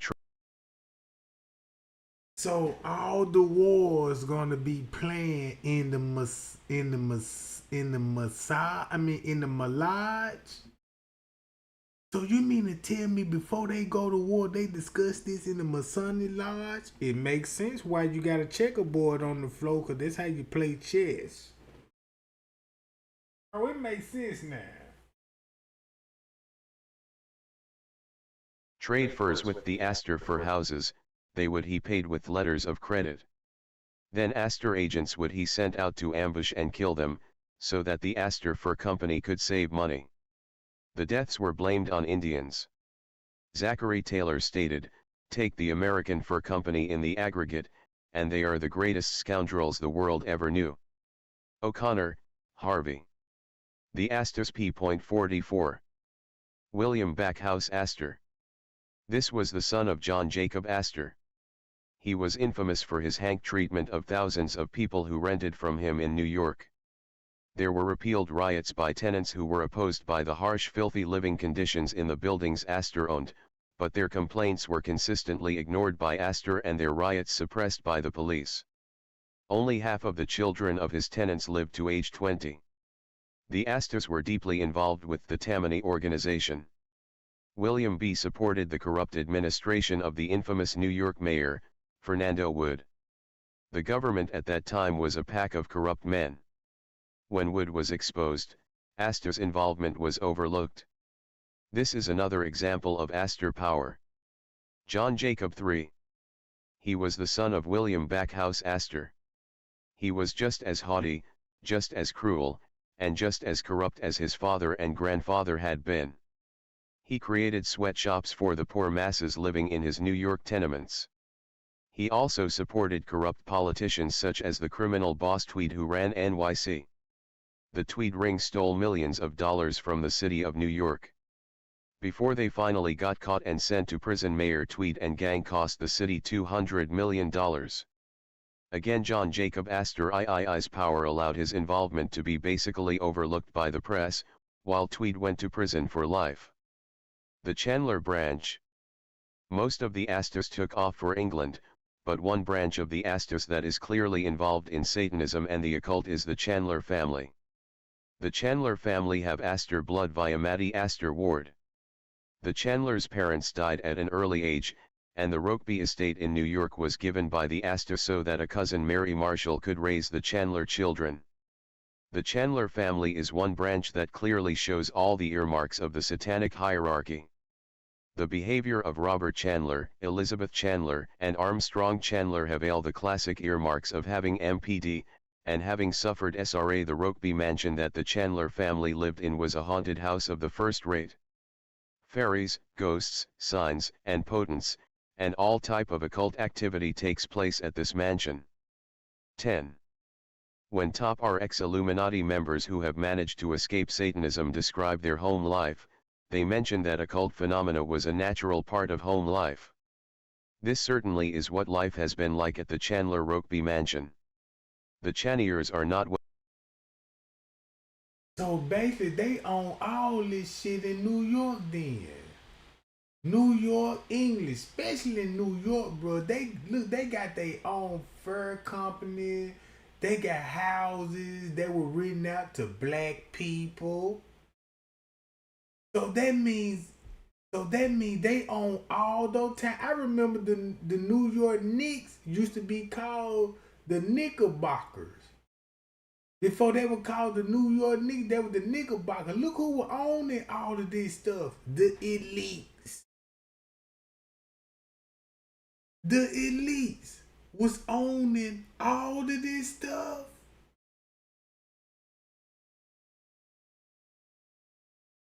Man, we've been watching the devil. Man, the people that you don't see on the camera really control. Because the people that you see on the camera ain't nothing but puppets. So you mean to tell me these people got power? They the one that tell the president what to do. They the one tell the president what bill to sign, what law to make. It's they police force. It's they FBI, it's they CIA, it's all of their stuff, bro. No wonder why these people cannot be touching power. But we sleep though. Boy, they treat us like kids. Every time we get riled about time the black people finna wake up, they come with another movie like we kids. Cartoons on. What when your kids get loud? You first thing cartoons on. They go Bud Barney. They go Dora Explorer, and your kids quiet, just like how Mama did us. You see what I'm saying? No wonder why they had all those old ass men talking like Daffy Duck. Secretaries, you know what I'm talking about? And this thing, you know, you got motherfucking old ass man, 80 years old, talking like Mickey Mouse. Hey Mickey, I just want to get you some meat. You know what I'm talking about? All of them come from pedophile, perverted, old ass men doing rituals in the household. So that means you ain't got to come to them. They'll come to you in your room. Boy, that's cold-blooded. Yeah, we can come in your house, but not physically into your house. We could use the lightning bolt, the god of lightning. But this is what you're gonna need electricity for this shit. But let's carry on to the Chandler family. Well known publicly but have been part of the social scene of the elite. Theodore Roosevelt and Senator Henry Cabot Lodge, of the elite Cabot family, were good friends of the Chandlers. The Chandlers created the town Roanoke Rapids, North Carolina. At some point I hope to do an expose on the resort area in that general area that is a meat market for the Illuminati. Families like the Bill Clintons go down there every year for vacation to mingle with other middle management families that the Illuminati use as lackeys. Illuminati scouts watch and choose who they want to use for political office, etc. A who's who of the Astor orphans, the Chanier family, who are of interest to our study of the Illuminati, will now be given. John Armstrong Chandler married mystic novelist and morphine addict Amelie Rives. Once wandering in the twilight, she asked wistfully, "Do you think if I drank a whole cupful of warm, bubbly blood, I would see a real fairy?" Then there had been the period during which she suffered anguish over the thought that Satan was banished from paradise forever. She prayed with tears that ultimately he might be pardoned and readmitted to celestial bliss. Thomas, lately. The Astor Orphans, a pride of Lions p. 76. John carried on spiritual experiments in what he termed esoteric Buddhism. Due to his obsession with this practice and a business fight with his brothers, they put him in an insane asylum. He finally did get released. One has to wonder what the whole story was behind the incarceration. His esoteric Buddhism or X-faculty was a trance state where a spirit spoke or did automatic writing through him. His eye color would change when the spirit worked through him. Margaret Livingston Chandler retained the rights to Rokeby. She married into the Aldrich family, which is another Illuminati family. The Aldriches now own Rokeby. William Chandler was a friend of Tom Foley, who was the Tammany district leader of the Irish-Italian district east of City Hall. Another friend was Jack Follansbee. Jack Follansbee's cousin was William Randolph Hearst, an Illuminatus of the 6 Degrees who got Billy Graham's ministry going by financing the first several years. The Hearst family is in the Illuminati. Damn, did they mention Billy Graham? Do y'all know who Billy Graham is? So you mean to tell me he was a part of this shit too? No wonder why he's so big. Man, look at the people that's preaching the Bible when we were coming up watching on TV. They were performing miracles, laying hands on your head, walk. They got people out of wheelchairs walking. Woo! We Billy Graham. And I ain't gonna lie, I like that Billy Graham because he teach straight Bible. But now I understand that. Because that Bible was a tool to mind control. That's why they want us to be peaceful people. They don't want you with a war mindset, like, you know what I'm talking about? But we'll carry on. Illuminati. One of the Rothschild descendants, Don Hurst Bauer, has changed his name to Don Hurst. Winthrop Chandler's wife, Amelie Rive, her father William Cabell Rive studied law under Thomas Jefferson. The Roosevelt connection. The Roosevelt family has been connected to the Delano family, which is a black Venetian noble family that goes back for many centuries. The lives of these families also intertwine with the Astors. Examples of the interweaving are Franklin Hughes Delano, heir to a massive whale oil fortune. He married Lavia Astor, daughter of the original William Buckhouse Astor. James Roosevelt married Helen Astor, daughter of William Backhouse. So that's why we had the president, Theodore Roosevelt. Oh, shit. No wonder why they said they were Masons. And then look, and they all immigrants. They were never born here. According to the United States, you cannot be a legal immigrant in politics. Presidential.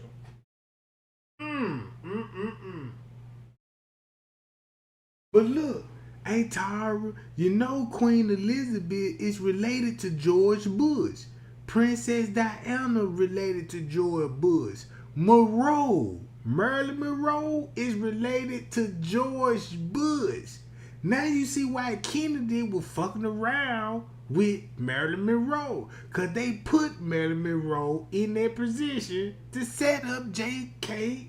Ooh, man. This is some cold game running shit. Look. Backhouse, Jr. James Roosevelt, a Freemason, he married the sister of Vincent Astor's wife. Summary. In our revisit to the Astors, we have examined in more detail the early life of John Jacob Astor and his connections to Satanism. We have touched on his son and grandson who led the Astor family after John Jacob died. We have seen more of their meanness and connections to corruption.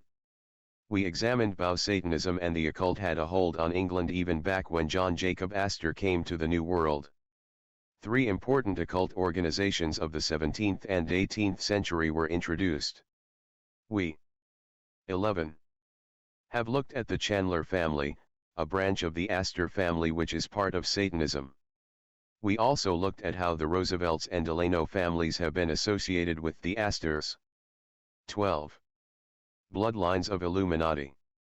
By Fritz Springmeier, 1995.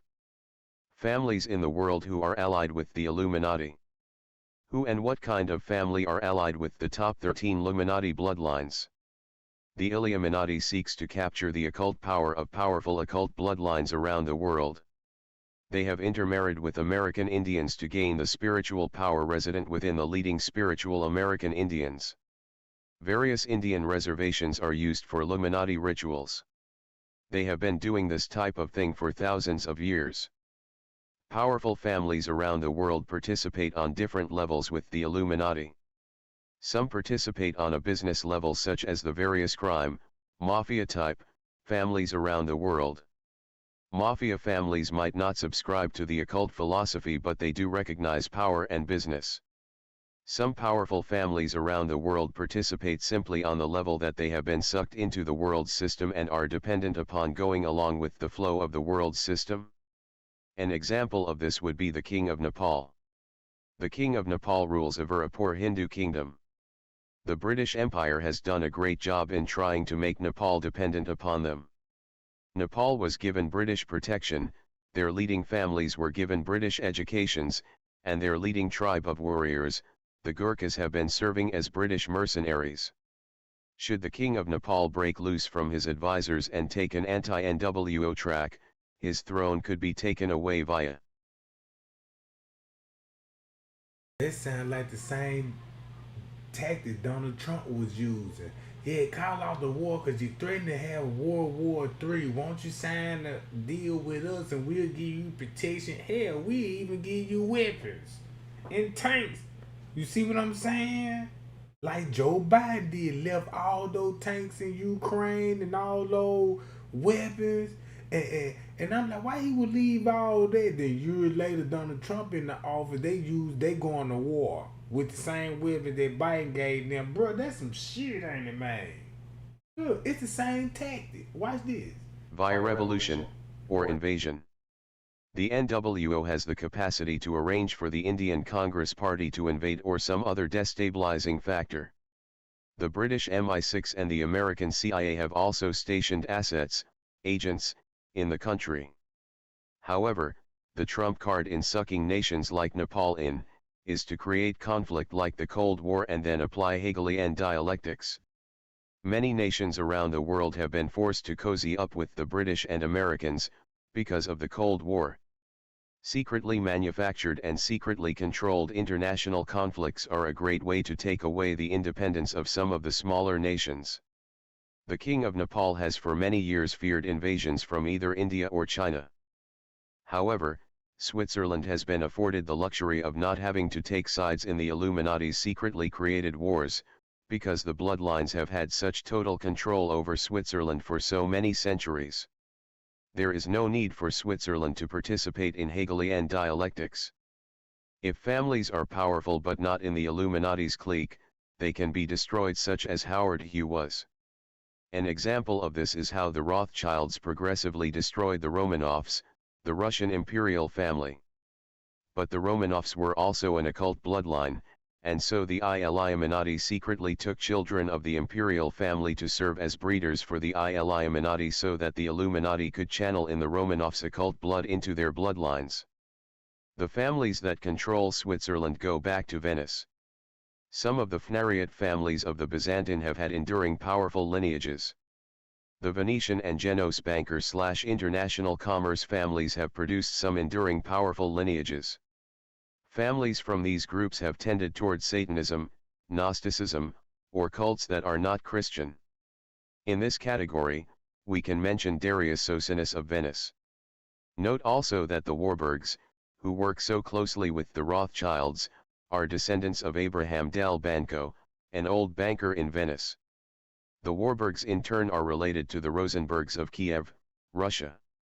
Some of your old aristocratic Russian occult bloodlines were the first to financially help Hitler's fledgling Nazi party. The powerful bloodlines diversify into different last names, but some of them still have enough visibility that they can be halfway tracked by their modern names. For instance, the Cabot family of 1. Boston are descendants of Sebastian Cabot, who was born in Venice. Sebastian Cabot, whose father was John Cabot, was in turn descended from Giovanni Caboto of Genoa. Giovanni Caboto was a member of a powerful family in Genoa. In modern times, the Cabot family has been active in politics and intelligence agencies for the NWO. For instance, Thomas D. Cabot set up Radio Swan on Swan Island for the CIA. Paul Cabot was a director of J.P. Morgan & Co., beside director of other corporations that interlock with the Illuminati's power. Your ruling families in Western Europe tie back to William of Orange. There is a powerful Arabic connection to the Illuminati. Men like Sardar Iqbal Ali Shah are very knowledgeable about Arab magic and occult practices. Sardar Iqbal Ali Shah has written at least 70 books on magic and occultism. These families keep track of their genealogies, and certain members of these occult families know the histories of these families. I believe that a history of the top 13 Illuminati families is the key to understanding history. Many of the families which appear to be allied with the top families are actually related at some point back in time. Further, many of the allied families are top-level flunkies for the families with the real power.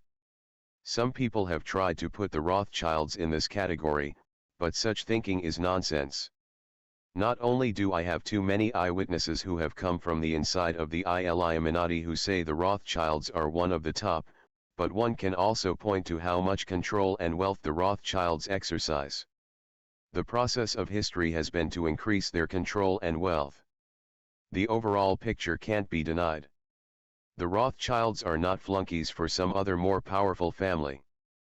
I believe that an investigator will do himself a favor in tracking down the ties a family has with the top bloodlines and how that family interacts with the top families. This is the principle behind why history books discuss royalty so much. All that I encourage is that people investigate Satan's royalty in order to understand how Satan's realm, the power behind the scenes, operates. In the Be Wise as Serpents book, I gave a good example of how Satan's realm works behind the scenes. The Illuminati control the Watchtower Society. The nominal head of the WT Society for many years was their president, Fred Franz.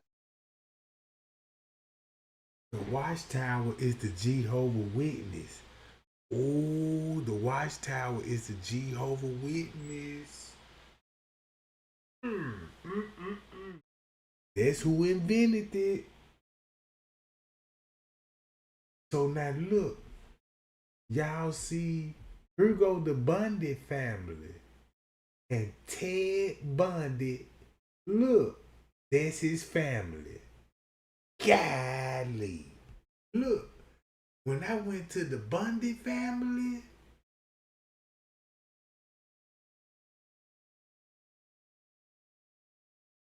I don't know where I'm at. Right here. Here go the Bundy family, right? This Ted Bundy people. These people is the Illuminati that control the world that you don't see on camera. So they basically using family, like people that's married in the family that ain't, you know what I'm saying, they can use and control the media. We'll make you news anchors. We can make you a CEO of a music company, and you know what I'm saying, and you know, stuff like that.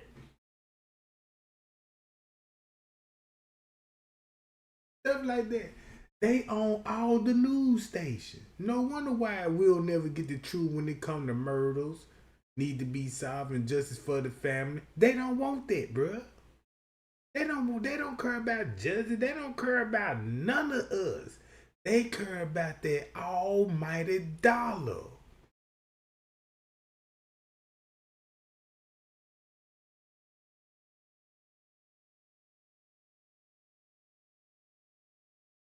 The watchtower is the Jehovah Witness. That's how Jehovah Witness got started. You can read this in the Bible. You see what I'm saying? Watch this. To WT President Fred Franz had to go through 6 to Nathier Solem, who would supposedly ask Franz and then would come back with an answer. Apparently. Now you see how the Bundy family is tied with the Kennedy family, another bloodline. With him, another bloodline. So all of these people was damn near related through bloodline and arranged marriages with other rich satanic ass people.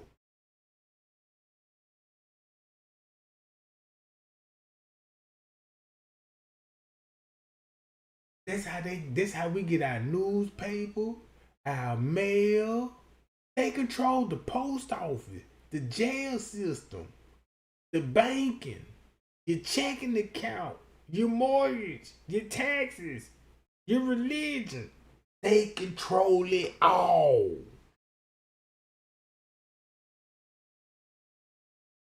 Look, this the Bundy family. Look, if you look at all these people in office, bro, look, they go William Bundy. Hold up. Why they didn't teach us this about Ted Bundy and his family?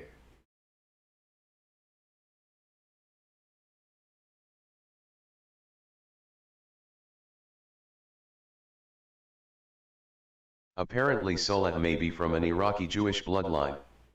He wears big rings and has expensive tastes. Solet was the channel through whom the Illuminati could pass their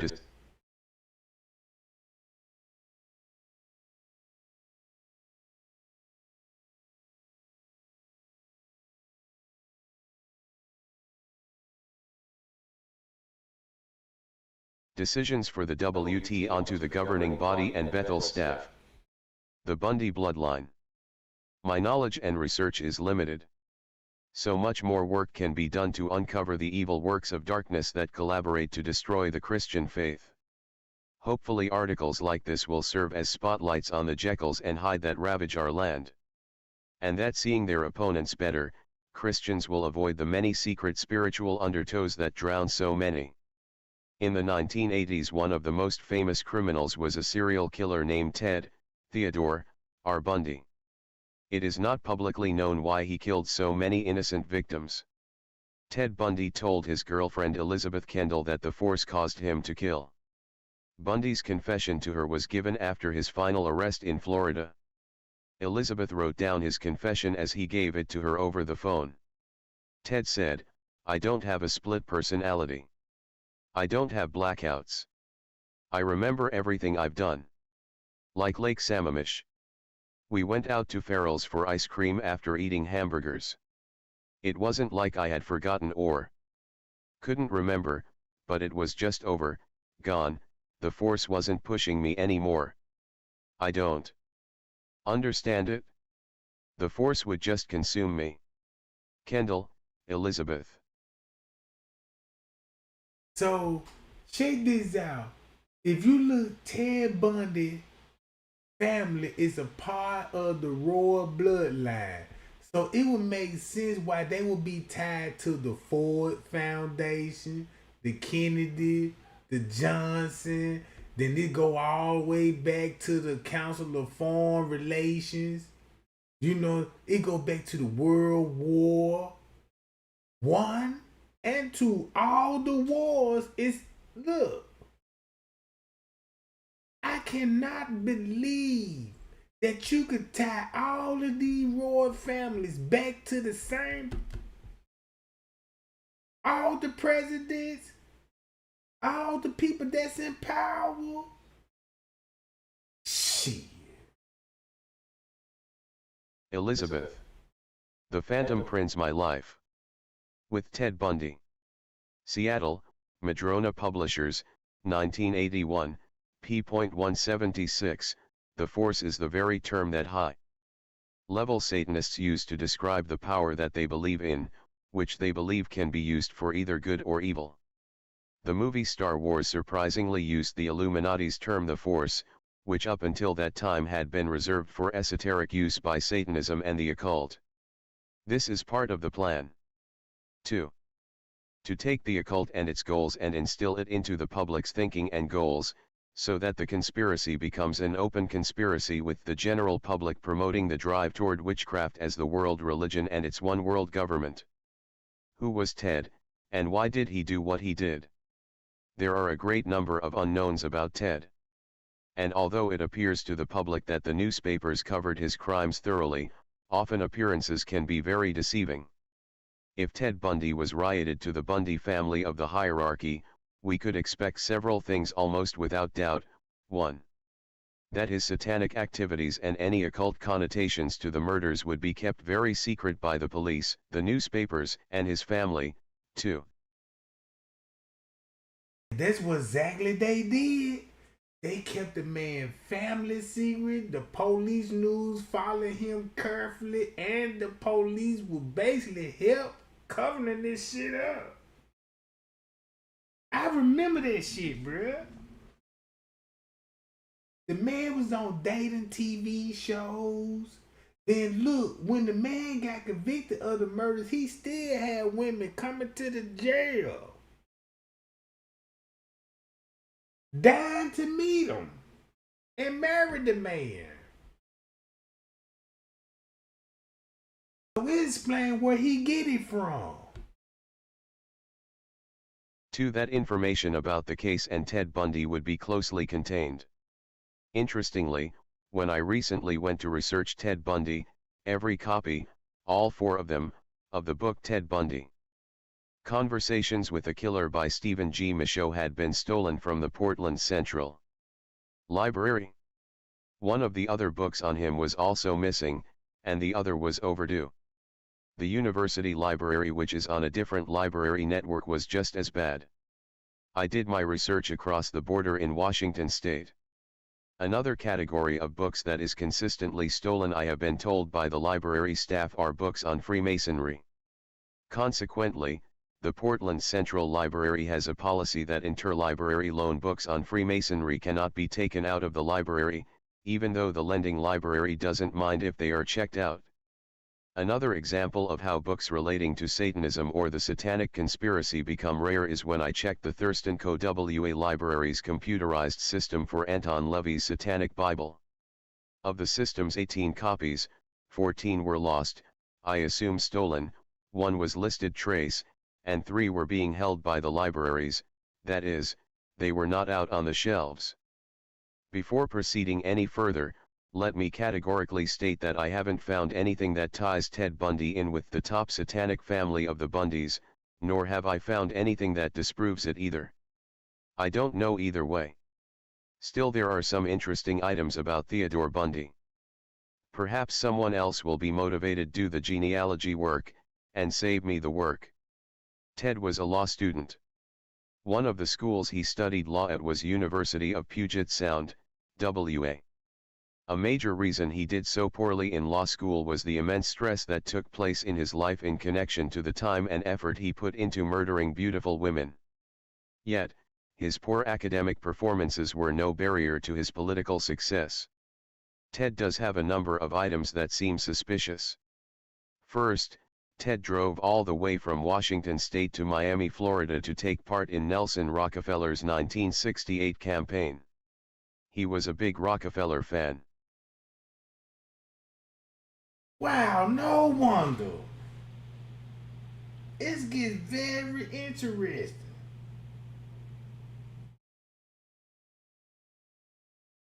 You see what I'm saying? That's why they following these people, bro, because they know, man, look, you power this family. My family not power if it's yours, but yeah, you know, y'all fuck with us, though. Man, look, I'ma just play this. I'ma just play the whole Ted Bundy junk, and keep this in mind, we got 11 more to go. But we're gonna end it with the Bundy junk, and we're gonna pick up tomorrow, y'all. Let's watch this stuff. Who's Who of the Bundes. Eric Bundy placed in charge of the prisoner Howard Hughes by the Illuminati family of Onassis. More about this later. Eugene H. Bundy, lawyer, judge, 1889 to 1896, v. Press. And DIR Central Trust and Savings Co., banking ties, DIR Industrial Co., partner Bundy and Jones, chairman exec. COMM of the Republican State Central Committee in 1898 and 1900, Knights of Pythias Order of Red Men, Order of Elks Episcop. Frederick McGeorge Bundy, Skull and Bones, Enid 1921, CHRMN. North Atlantic Fillet Council. Harry.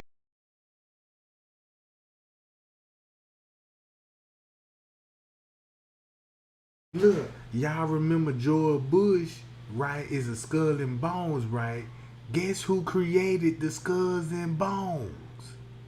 Guess who created the skulls and bones?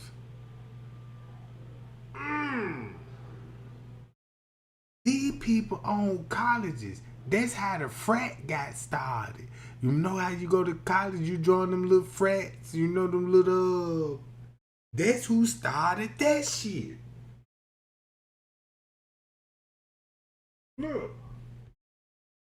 Harriet Lowell Bundy married Skull and Bones member Gasper D. Andelot Bellin, Enid 1939 with Harriet's brother.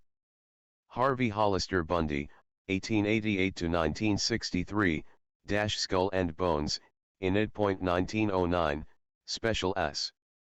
2 Seconds of War Stimson, Skull and Bones, law clerk for Justice Oliver Wendell Holmes, key Pentagon man on the Manhattan Project, section of U.S. Sugar Equalization Board, CHRMN Panama Railway Co., in the U.SS Canal Zone, CHRMN. Boston Personal Property Trust, DIR Boston 5 Cent Savings Bank, DIR State Street and Union Trust Companies, DIR. New England Merchants, DIRRM Brady Co. In 1952, he became the chairman of the Carnegie Endowment for International Peace, CHRMN Foreign.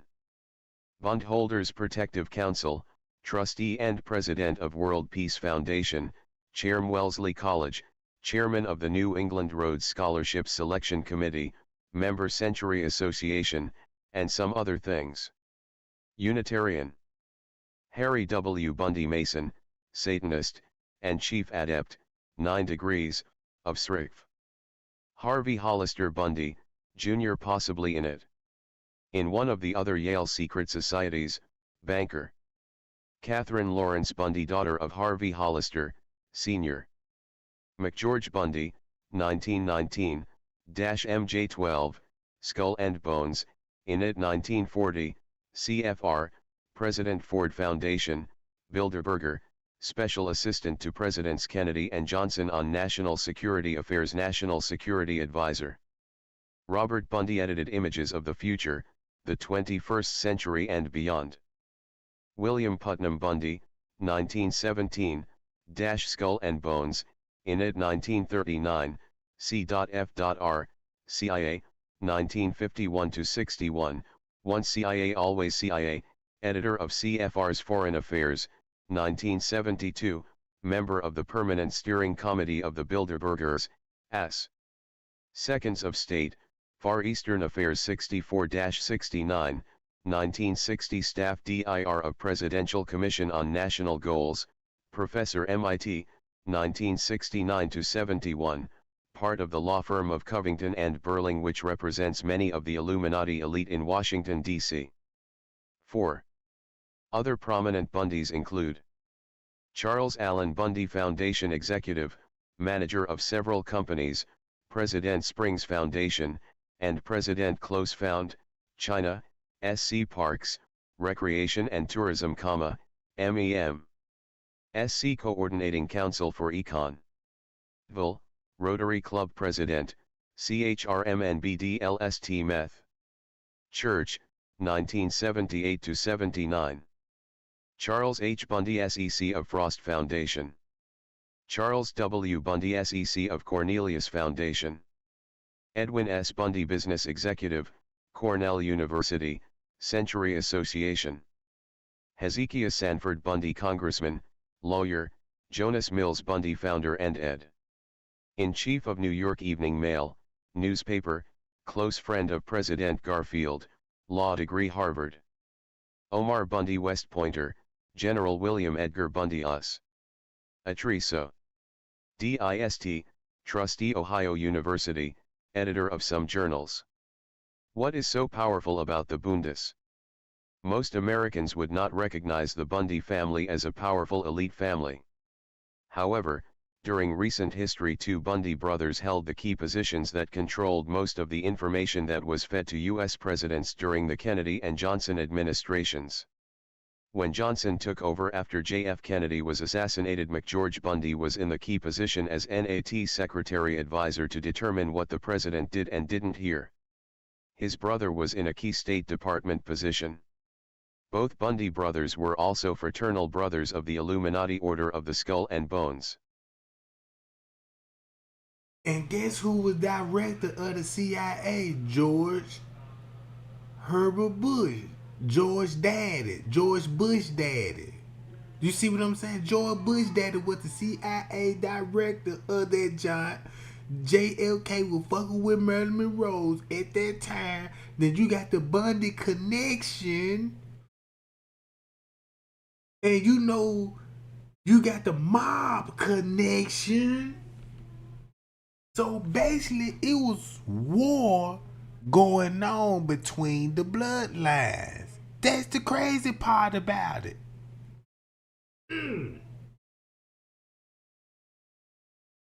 Bones.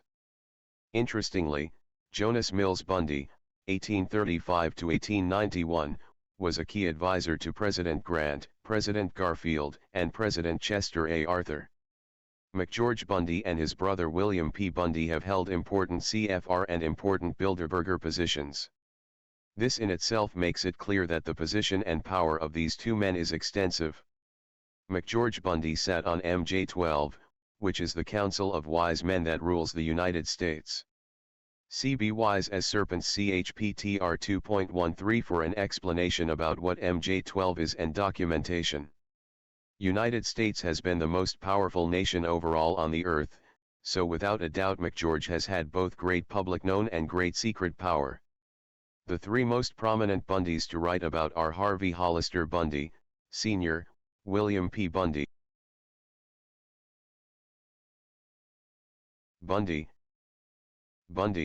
and McGeorge Bundy.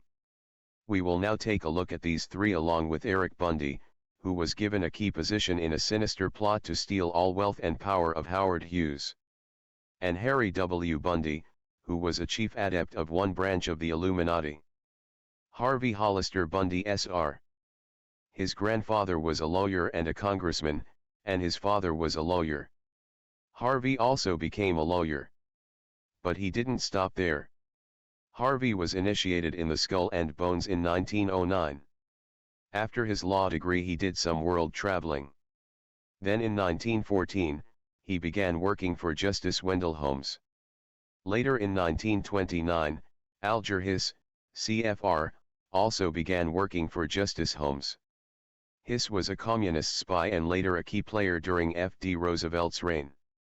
Harvey's son William P. narrowly missed having his career ruined because William had financially helped Alger Hiss. Harvey had 5 children. 3 of these had ties to the Skull and Bones Order also. Harvey became the S. Secretary of State 1 and July, 1931 until March 1933 under Henry Louis Stimson.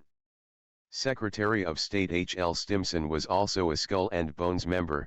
In it 1888, Harvey's son McGeorge would co-author a book with Stimson entitled On Active Service in Peace and War in 1940. Harvey was special legal assistant to the U.S. Secretary of the Treasury. Harvey became the special assistant to the Secretary of War during WW II. He traveled with the Seconds of War overseas numerous times. It is often said if you want to know where the real power lies, look at a man's 5 advisors. Here we see Harvey giving advice to the U.S. Secretary of and Bones, pages 49 to 50, where B give various reasons why Covington and Burling are highly suspected of left-wing activity. William began his war during the United States' largest military challenge in history. Harvey was one of the most key figures and the supervision of the Manhattan Project developing the atom bomb. He was the key Pentagon man. He did liaison work between the War Department and Office of Scientific Research and Development. In 1952, Harvey took over the Carnegie Endowment for Peace from John Foster Dulles. The Carnegie Endowment for Peace has been a major vehicle for the Illuminati to finance tax-free various projects. In 1971, for instance, the Carnegie Endowment for Peace spent over $2 million, and had assets of $41 million. The stated object of the foundation is to promote international peace. This is the type of peace that President George Bush told the United Nations that the world needed. Skull and Bones member George Bush informed the UN that a one-world government peace was needed by the world. Harvey got the job at Carnegie because Alger Hiss had been convicted of perjury. John Foster Dulles was on record recommending Alger Hiss to replace himself. See Eleanor Allen and John Foster Dulles and Their Family Network by Leonard Mosley, p. 311. The various men who run the various Carnegie foundations work with the Rockefellers. William P. Bundy. William P. Bundy started out his career in 1947 working for Covington and Burling, which is a firm that represents many of the Illuminati in Washington, D.C. Covington and Burling appears to have been a conduit for the Illuminati to create a left-wing political movement in the U.S. Read Anthony Sutton's book America's Secret Establishment, An Introduction to the Order of Skull. Career working for the CIA at this time, 1947, and in 1951 he quit Covington and Burling to begin openly working for the CIA as an analyst, and then as assistant to the deputy director of the CIA. His job as assistant required him to get atomic energy clearance. In 1953, Joe McCarthy had caught on to the New World Order. Although the history books and papers report that he was commie hunting, if one reads Joe McCarthy's own words, it is clear B was gunning for the New World Order. Senator Joe McCarthy subpoenaed William Bundy to testify. The senator knew he could expose a great deal if William P. Bundy was questioned, and if he might try to lie. The calling card to get the subpoena was the fact that William had donated at least $500 to help communists by Hiss defend himself. Hiss's brother Donald worked for Covington and Burling when William was there, and Alger had worked at the firm William's dad had worked at. McCarthy sent down many subpoenas, but Allen Dulles, who was part of the Illuminati and the CIA director, ignored the subpoenas, and eventually was able to get William P. out of the country so that he would not have to face McCarthy's questions. The State Department was going to arrest William P. at the dock as he was trying to escape on the Queen Mary, but Allen Dulles was able to get the State Department to call off the arrest, and William P. Bundy sailed. McCarthy wrote Allen Dulles, "I note your refusal to give us any answers to our questions. Your insistence is very revealing.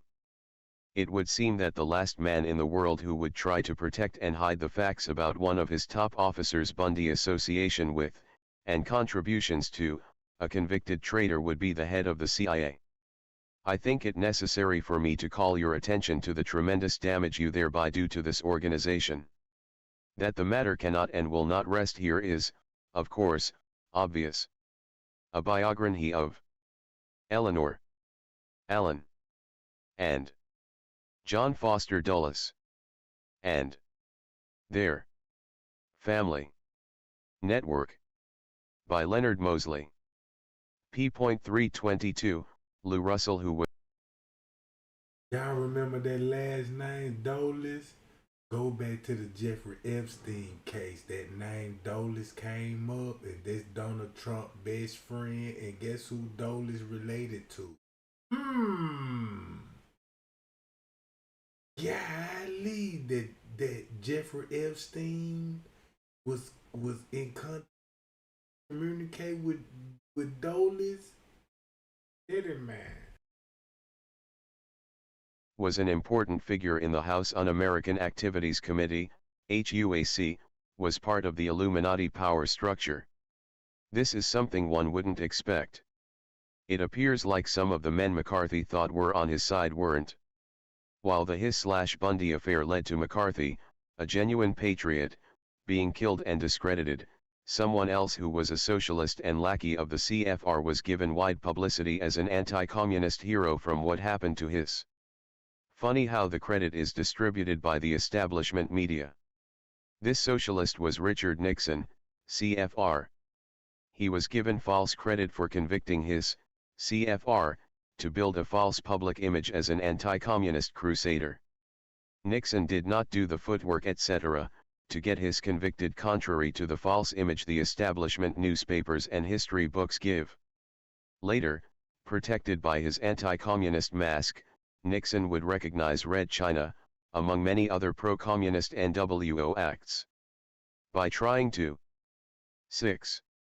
Subject a member of one of the top 13 Illuminati families to congressional questioning, McCarthy had signed his death warrant.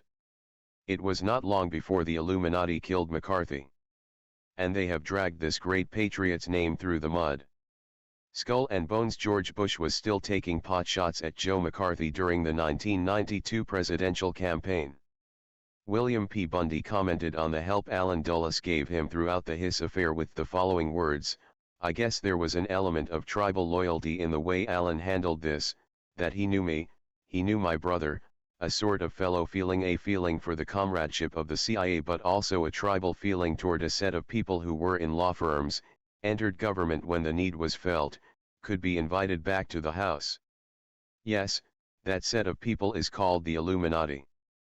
In 1960, William P. Bundy, while still with the CIA, was placed as the staff director of the MU Presidential Commission on National Goals. If national goals are seriously being set, then that implies that something is happening above and beyond the American people voting at the voting booths, congressmen voting at the Capitol, and the marketplace simply functioning. Indeed, there is a guiding hand behind events which is taking us down a prolonged route to achieve Illuminati goals. Bundy's Commission on National Goals set down goals that are Hegelian philosophy. The goals state that the individual has a duty to advance the will of the state, and that the state is to stimulate changes of attitude. The American citizen in the years ahead ought to devote a larger portion of his time and energy directly to solution of the nation's problems. Many ways are open for citizens to participate in the attainment of national goals. America's Secret. Establishment. Eric Bundy. p.50. The Illuminati uses what is called Hegelian philosophy. A thesis is set up. An antithesis, the opposite of the thesis, is then set up, and then out of the conflict of the two comes the synthesis. Hegelian philosophy is really a fancy term for what the Illuminati were doing before the term was invented. To bring this all down to street terms, the Illuminati's mafia, yes, the Illuminati created and runs the mafia, would send businessmen a letter demanding money and signed with the imprint of a black hand. This was the thesis. If the demand wasn't met, then the business would be burned or the businessman hurt. Then the mafia would introduce themselves as potential protectors for the businessman from the black hand extortioners, themselves. This is the antithesis. And when the businessman begins paying the mafia for protection, that is the synthesis. The Illuminati are doing this tactic all over the world, and it certainly has almost everyone fooled. Mafia strongman Sam Giancana. Birth name Momo Salvatore Gingano, had a girlfriend Judith Exner that J.F. Kennedy, a member of one of the top 13 Illuminati families, spent regular time with sexually. Giancana also had a friend named Robert Mayhew who worked under Stavros Niarchos of the Onassis family. Stavros Niarchos is a Bilderberger and a nephew of Aristotle Onassis. The Onassis family, of the top 13 Illuminati families, runs the mafia. Robert Mayhew worked for Giancana and the CIA. Why was a CIA agent willing to help Giancana, while as I indicated in other places the CIA is run by the top Illuminati families, and so is the mafia. This CIA agent, or mafia man, or Illuminati henchman, whatever you want to call Robert Mayhew, shows up in the details of the Kennedy assassination and the kidnapping of billionaire Howard Hughes. Robert Mayhew and other men like him had infiltrated Howard Hughes' organization prior to the kidnapping. In March 1957, a wing or branch of the Illuminati under Onassis, commonly known as the mob or mafia, kidnapped the upstart billionaire and genius Howard Hughes.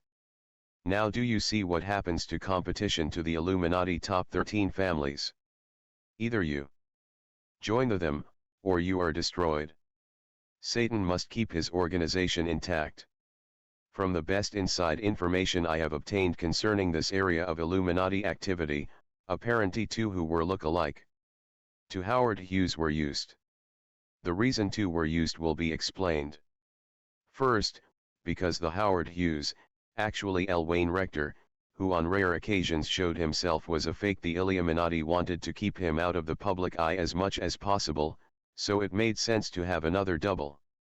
The natural story was that because Howard Hughes was so reclusive, he had hired Hollywood actor Brooks Randall to be his double to keep newsmen and other snoops from following him. When Howard Hughes, L. Wayne Rector, would go out, then the decoy, Brooks Randall, would be employed to keep photographers, process servers, and private detectives away from the Illuminatis. 7. Real Howard Hughes, L. Wayne Rector. It was Robert Mayhew that hired Brooks Randall. And working with Mayhew and somewhat over Robert Mayhew was Eric Bundy, was given oversight of the day-to-day operations involving the control of their prisoner Howard Hughes, who most likely died in 1971, and whose public death was 1975. For those wanting an official paper trail, see Senate Report No. 94-465 entitled Alleged Assassination Plots Involving Foreign Leaders, November 20, 75, p. 74, where Mayhew's role is talked about in the death of Onassis. One of Mayhew's top men was Lou Russell, who besides working for Mayhew, the CIA, the Onassis family, was the person who bandied the security and investigative needs of the Republican National Committee, RNC, and Russell was with the company that provided security for the Watergate complex when it burnt yard. The Russell family is a top 13 family. The Russell family will of course have its own turn to have an article about them in this newsletter. It is Lou Russell who helped Nixon get his convicted. Was McCarthy and his used? It appears so. John Smith now puts out the theory contained in his book Alger Hiss, the true story, which claims Alger Hiss was framed. So we have come full circle. The communist agent that almost ruined William P. Bundy's career, because Bundy was Alger Hiss's and Donald Hiss's friend, is now exonerated by a book written by an establishment researcher. McGeorge Bundy. Anthony C. Sutton does an excellent job in his book on the Skull and Bones Order in describing how McGeorge Bundy received preferential treatment all through his life.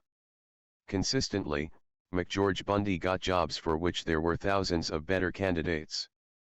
McGeorge Bundy went to Yale, where he was initiated into the Skull and Bones in 1940. McGeorge then went to Harvard. After this, McGeorge joined the Army as a private. Very few privates ever achieve the rate of promotion that McGeorge received. Within a year after joining as a private, McGeorge was promoted to captain. Not only was he made a captain, he was placed on staff to plan the logistics and other details of the invasion of Sicily and the Normandy invasion. That is honestly fantastic. How can a greenhorn without experience have the experience to know how much supplies, etc. are needed for a certain operation. Bear in mind, that these calculations are for battles in which the wrong combination of supplies could mean death or defeat for a unit. As Sutton points out on pg 51, can a 23-year-old, with no military experience, undertake planning for amphibious operations? The answer is obviously no, even if his father, the order, is in the Pentagon as an aide to the Secretary of War, the order. After the war, McGeorge continues his phenomenal climb from job to bigger job, often with no credentials. 1945 he becomes assistant to the Secretary of War and co-authors a book with Stimson. Then McGeorge, without any experience or credentials in economics, becomes a consultant to the Economic Cooperation Administration. Then he becomes foreign policy analyst for presidential candidate Thomas Dewey. Christians may recognize from the instruction that the Bible gives that pride warps our abilities to accurately see. How much pride has been installed in men like McGeorge that they feel comfortable to hop from one unqualified position to another and to make weighty decisions. 1949 Bundy was invited to Harvard University to teach as an assistant professor and in 4 years is made the Dean of the Faculty of Arts and Sciences at Harvard. How does anyone become dean of a prestigious university department after 4 years of teaching? Not only has McGeorge been treated as if he is an instant military genius, an economic whiz, now he is beat of the arts and sciences. Bundy becomes the National Security Advisor. From 1961 to 1966 he is the Special Assistant for National Security Affairs to the President. This gives him great control over what the presidents are told. For instance, on pages 177 to 178, Sutton quotes a conversation between McGeorge Bundy, Dean A. Keeson, Scroll and Key, another Illuminati initiation point, and President Kennedy, recorded in a memorandum. President Kennedy is led to believe that the United States has deserted its ally of Portugal to aid nationalists in Angola, when in fact the U.S. was supporting Marxist guerrillas, that is communist guerrillas. In 1966, McGeorge was appointed president of the Ford Foundation, another Illuminati foundation that is promoting their agenda. McGeorge brought in Harold Howe to be vice president, a position that Howe was unqualified for, except that Howe was a skull and bones 8 brother and was a team player that would help promote the New World Order agenda with its Hegelian philosophy and socialism. Both of the Fords on the foundation board resigned in disgust at the way these skull and boners were using the Ford Foundation. Harry W. Bundy. Harry W. Bundy was a Mason, a Satanist, and the chief adept, 9 degrees, of the Colorado part of the SRIF. To clarify to the reader what this all means, allow me to inform you about the structures Satan has built. Pure Satanism, in order to function easier, has set up some branches which are secret, but if the public hears about these branches, they have a veneer of respectability. Dr. Wynne Westcott, a famous Satanist and the supreme magus of SRIA, wrote the rare book History of the Societas Rosicruciana in Anglia. 9. It was privately printed by these Masonic Rosicrucians on December 30, 1900. And later received the BR Museum Press mark of 0475H54. Within this rare book, the leader of the SRIA spells out the purpose of the organization to the brotherhood, the aim of the society, searching out the secrets of nature, to facilitate the study of the system of philosophy founded upon the Kabbalah and the doctrines of Hermes Trismegistus. Hermes Trismegistus, as many of you know, means the thrice greatest Hermes, who was the Egyptian scribe god who is claimed to be the author of all magical writing. Hermes is credited for the grossly evil satanic witchcraft rituals that the ancient Egyptians and modern Satanism continue to practice. For an excellent exposé of the connections between the Egyptian Book of the Dead, Masonic rituals and modern Satanism, I suggest David Carrico's book The Masonic Egyptian Satanic Connection. Obtainable from Followers of Jesus Christ, 5220 Ashley Drive, Evansville, Indiana 47711.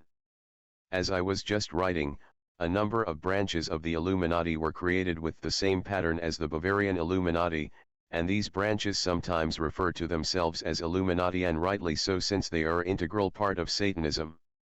One branch has been set up within Freemasonry called Societas Rosicruciana. They coil themselves Rosicruciana and Christians.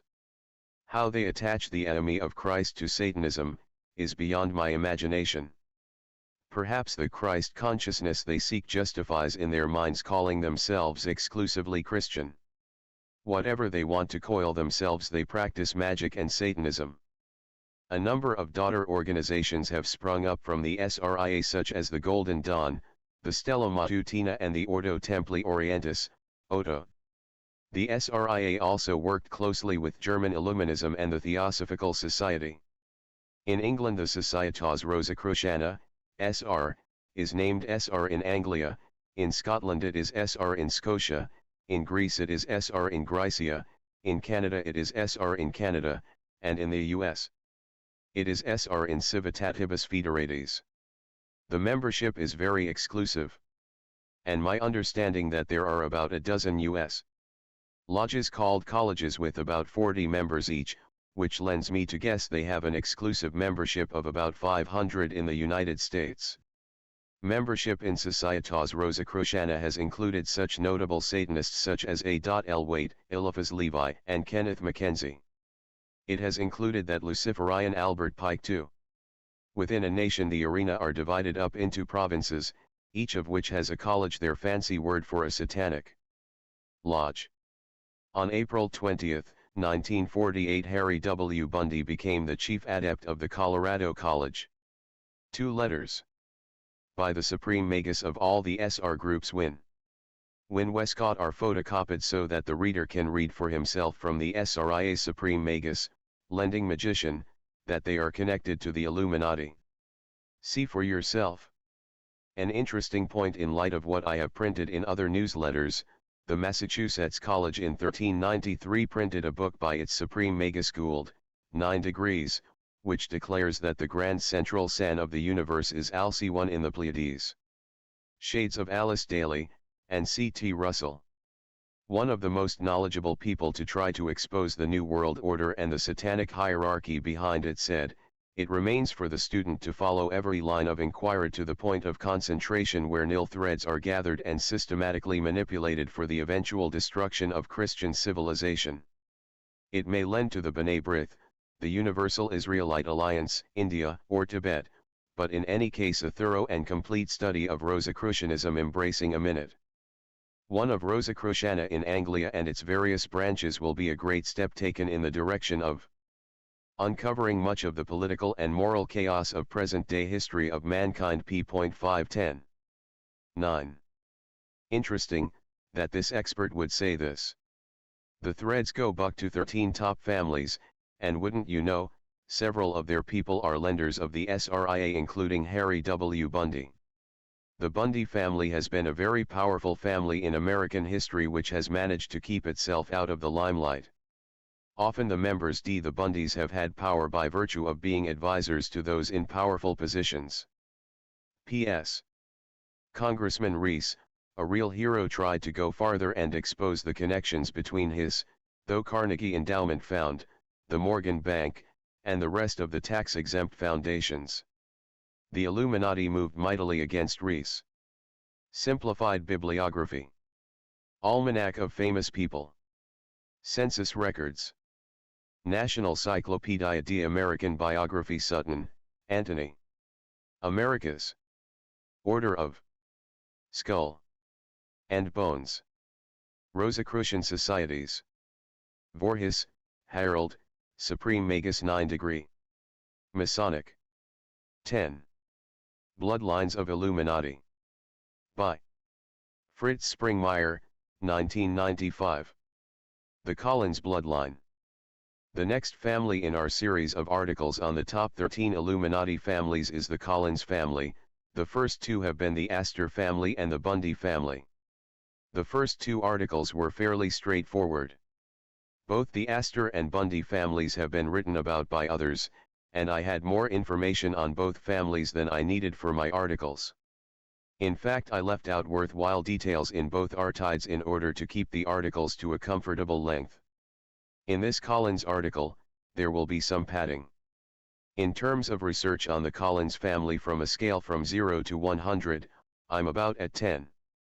There are some hard connections that will be presented and some soft connections. Joan Collins is what I'd call a soft connection.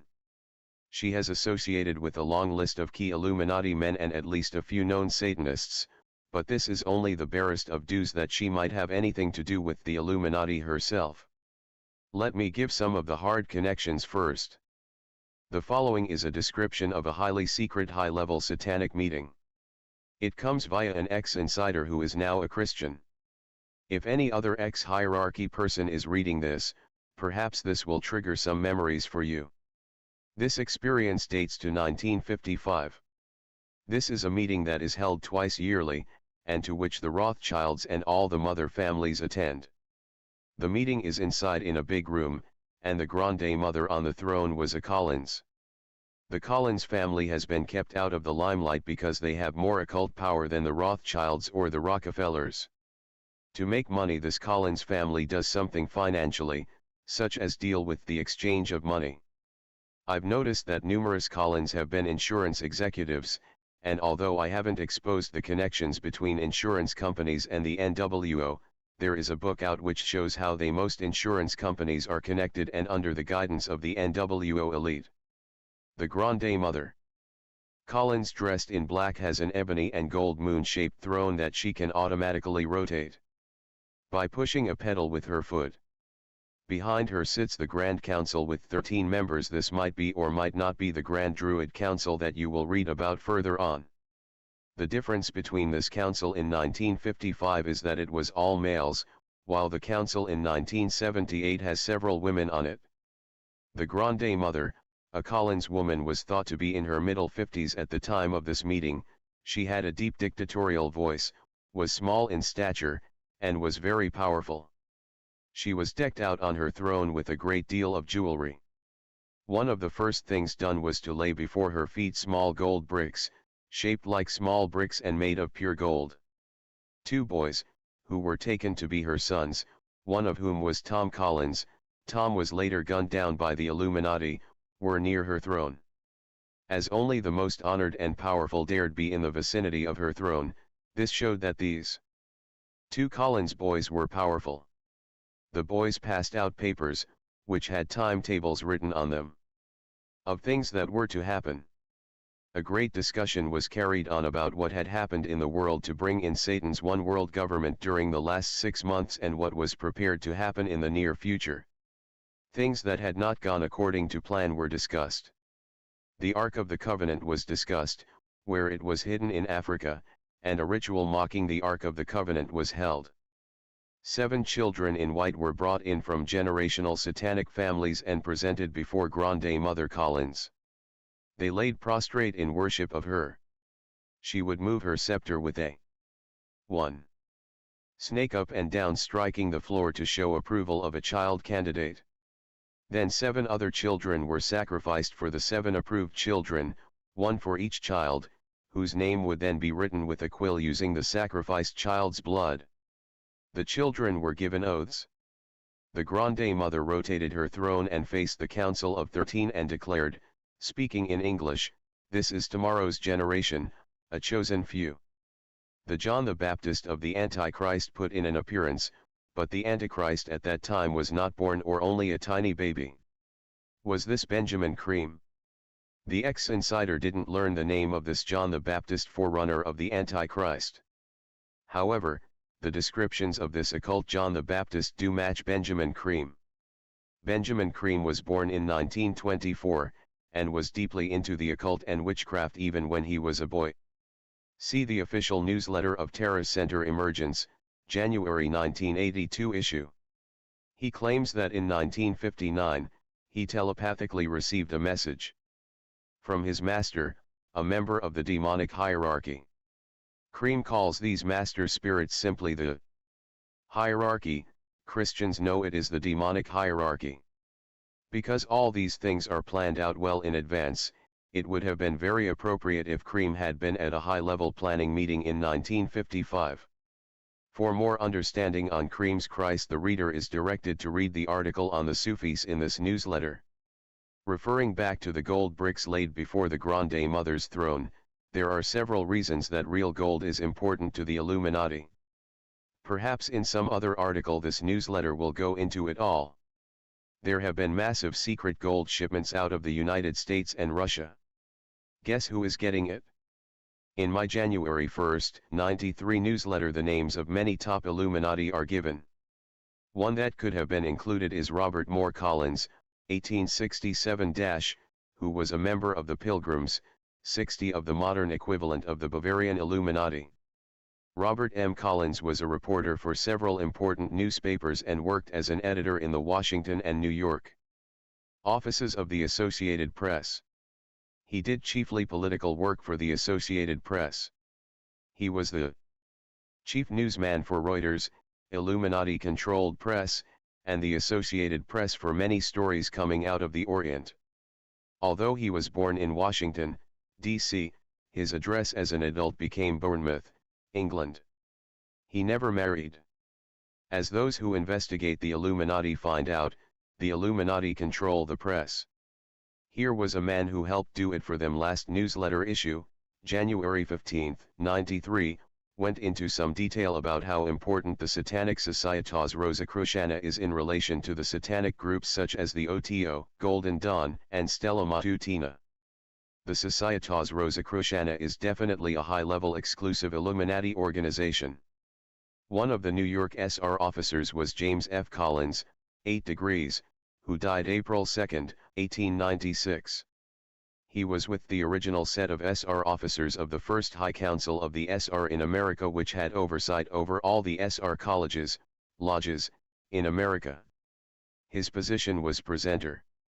I don't know what that officer does. When the Canadians set up a Societas Rosicruciana in Canada, the High Council, which had oversight over all Canada, included a Collins on its council, Daniel Collins, 8 degrees. Daniel Collins had several positions on the council. The highest degree is the 9 degrees.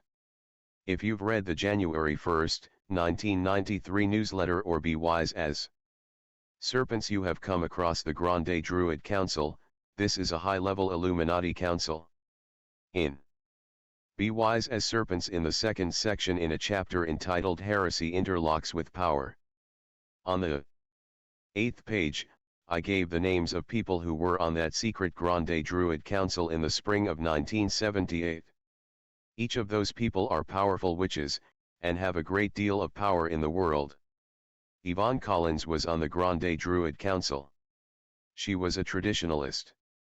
To be a traditionalist means that she holds the view that only those people who are born to families with satanic power and witches in their family background can be true witches. Obviously, the Collins family has a long history of witchcraft if she holds this view. Remember, that the leading Satanists feel they have special blood, the top ones feel they are gods. Even Grande Masters may teach their selected children they are the god which created the children.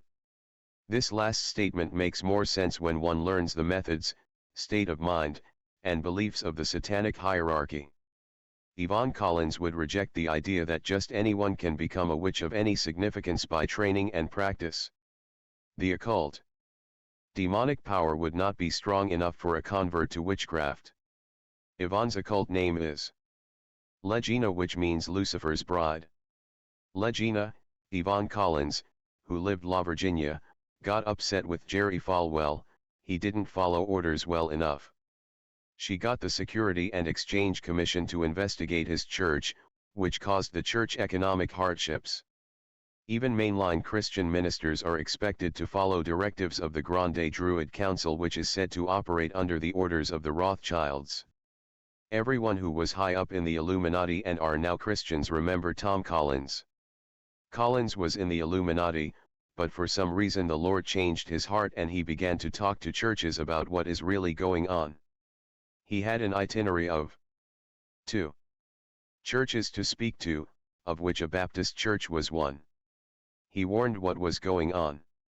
He was gunned down in a grocery store parking lot, and has been used as an example by the Illuminati to anyone else who dares utter a word. Remember Tom Collins, they warn people in the covens. This reminds me of another incident, which happened to a brother in Olympia, Washington, the capital of WA. 2 weeks after Reagan was elected, a beautiful Mercedes pulled up to where this Christian brother was working. The guy who got out was obviously rich. His suit had to be in the neighborhood of $800 and his wife had fox furs around her neck. They said their son was going to work for the state and they wanted to look for a home for him. The woman was being independent and said, "I don't want to go see the houses. I want to talk to this nice man." The houses were done by Donahue Construction. The men went on to look at the houses, and the woman remained behind and talked. This Christian is an easy talker with people. He struck up a conversation naturally. He said, "I think it's great Ronald Reagan got elected, he's going to be a good president." The woman replied, "We wanted George Bush to get it." "Who's we?" the Christian asked to this rich lady who kept tossing her furs back and forth. "The Illuminati," she said, "we're the enlightened ones, and George Bush was trained by us." Unfortunately, the men had just returned at this point and were entering the room. The man with the expensive suit was livid. "Shut your mouth," he yelled. She huffed back, "Well, if you insist." He then turned to the Christian, who he didn't know, and politely told him that they had failed to find anything that suited them. "Thank you very much, everything is secure," and handed him the keys. Then he dragged the woman to the Mercedes, giving her hell all the way for talking, and when they got in proceeded to physically slap her around. This was an extremely rare incident. Many of the satanic hierarchy live their entire lives without uttering a word to anyone anything about the hidden satanic side of their lives. As a rule, they find very respectable cover lives in society. The more respectable, the better to cover their hidden lives. The satanic rituals are always memorized. You will not walk into these people's houses and find incriminating books or objects. Remember Ted Bundy in last issue's article. Ted was exactly the model of how many top Illuminati are. They are capable of the most horrendous things, but to everyone who know them, they are the most likable, intelligent, normal people. People who knew Ted Bundy had no idea what he was doing in secret. The satanic hierarchy and their Satanism is clearly the most secret religion in the world. They are a priesthood that rules the world through political leaders that they place in power. And because of their power, they have the ability to suppress a great deal of the publicity that could arise from their numerous activities. To describe the security methods employed to keep high-level Satanism secret could take an entire book. Let's just put it this way: if you were a billionaire, which several of the leading Olympians, King Illuminati, are, what kind of security could you afford? And what kind of clout would you have with national governments and police forces to get even governments to provide security for you? Remember, these people own the press and the media. They will kill or discredit anyone who exposes them. Don't be surprised if both of these happen to me, the author. Just know this: they can kill the body, they cannot kill the soul. Our Christian God reigns. They also control the CIA and FBI. Be wise as serpents for more details on this. Many leading FBI agents have not only been Masons, but many have been Satanists. The FBI sends out reports which, paraphrased, go like this: far more crime has been committed by zealots in the name of God than has ever been committed in the name of Satan. The actual involvement of the occult in a criminal case usually turns out to be secondary, insignificant, or non-existent. The law enforcement perspective on occult crime requires avoiding the paranoia that has crept into this issue. Unless hard evidence is obtained and corroborated, police officers should avoid being frightened into believing that Satanists are performing criminal ceremonies requiring investigation. An unjustified crusade against such activity could result in wasted resources, unwanted damage to reputations, and disruption of civil liberties. This type of thing is hilarious to hear from the FBI, for those who know how they have trampled on every civil liberty by investigating tens of thousands of organizations simply Because they opposed the establishment and ruined the reputations of many people. Martin Luther King, for instance. People who have read my book may have picked up that J. Edgar Hoover was a 32 degrees Mason, homosexual, and worked intimately with the Illuminati. For those who haven't come out of Satanism, one way to explain to people how satanic secrecy functions is to compare these satanic families with the mafia families. Individuals in these families learn what they need to know, no more. 3. The top bosses have cover jobs, and give their orders orally. Actually, the comparison between Mafia or Costa Nostra families and Maria or Illuminati families is quite fitting, because they tie in organizationally and were created by the same occult stream of secret societies that Satan has been running. Don't expect to find what you are reading here about the Collins family, that they are one of the very top Illuminati families, even more powerful than the Rothschilds anywhere else. People are getting the inside story for the first time. I am grateful for various ex-insiders giving me accounts of secret meetings. Except for the testimony of eyewitnesses, there is little evidence of what happens at hierarchy meetings. There are numerous clues, but they are rejected by most people who refuse to accept that the satanic hierarchy exists. Before the 1960s, and the space programs, man had not seen the far side of the moon. But that didn't mean it wasn't there. The hierarchy are professionals at Satanism and are really pros at obtaining satanic power through ritual, deeds and worldly power. Their activities are very secret. In contrast, there is great deal of physical evidence from the coven levels, the lowest level, that periodically surfaces robes, candies made of fat, athames, altars, dead animals, ritual sites, etc. The higher levels believe that the force must be balanced, one's good deeds must match one's evil deeds. Consequently, some of the greatest philanthropists are leading Satanists. The lower levels are not concerned with developing power such as what Satan has, they simply enjoy being evil, and in that respect are rather crude in their exercise of evil. The Collins family hasn't received much attention. Who do you think of when you think of the Collins? Joan Collins. She was a beautiful, Jewish Hollywood actress from England. Joan's grandmother lived at Brighton, England. Joan mentions her father being a Jew on page-13 of her autobiography Joan Collins Past Imperfect. Her father Joe Collins and his friend Lord Lugrade had an acting company. Joe Collins' father Will Collins and his wife a can-can dancer Henrietta Collins were also into acting. In the L970s she was in several horror movies and picked up the title Queen of the Horror Films, P271. In 1977 and 1978 Joan was nude in two sexy films, not her first, which were expected to do better at the box office than they did. Neither of the titles of these films bear repeating. One was based on a sexy book Joan's sister wrote that was a bestseller in England. Joan was the first old woman to be in the buff in Playboy, the December '83 Playboy. The issue is a collector's item. In her 40s, she was still posing in the buff, which according to her autobiography she feels comfortable doing. I wonder if being exceptionally beautiful and a sex idol for millions makes it easier to pose nude. For those who watched Dynasty, you'll likely remember her. For those who watched Hansel and Gretel, Joan was the witch. She was the woman in film The Devil Within Her. In December 1982 Joan was asked to be the mistress of ceremonies at Prince Albert Hall before the Queen and His Royal Highness Prince Philips.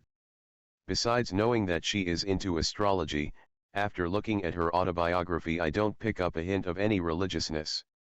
Besides her amazing beauty, her lack of morals made her a perfect fit for Hollywood. Among her many friends, she had Sammy Davis, Jr., p.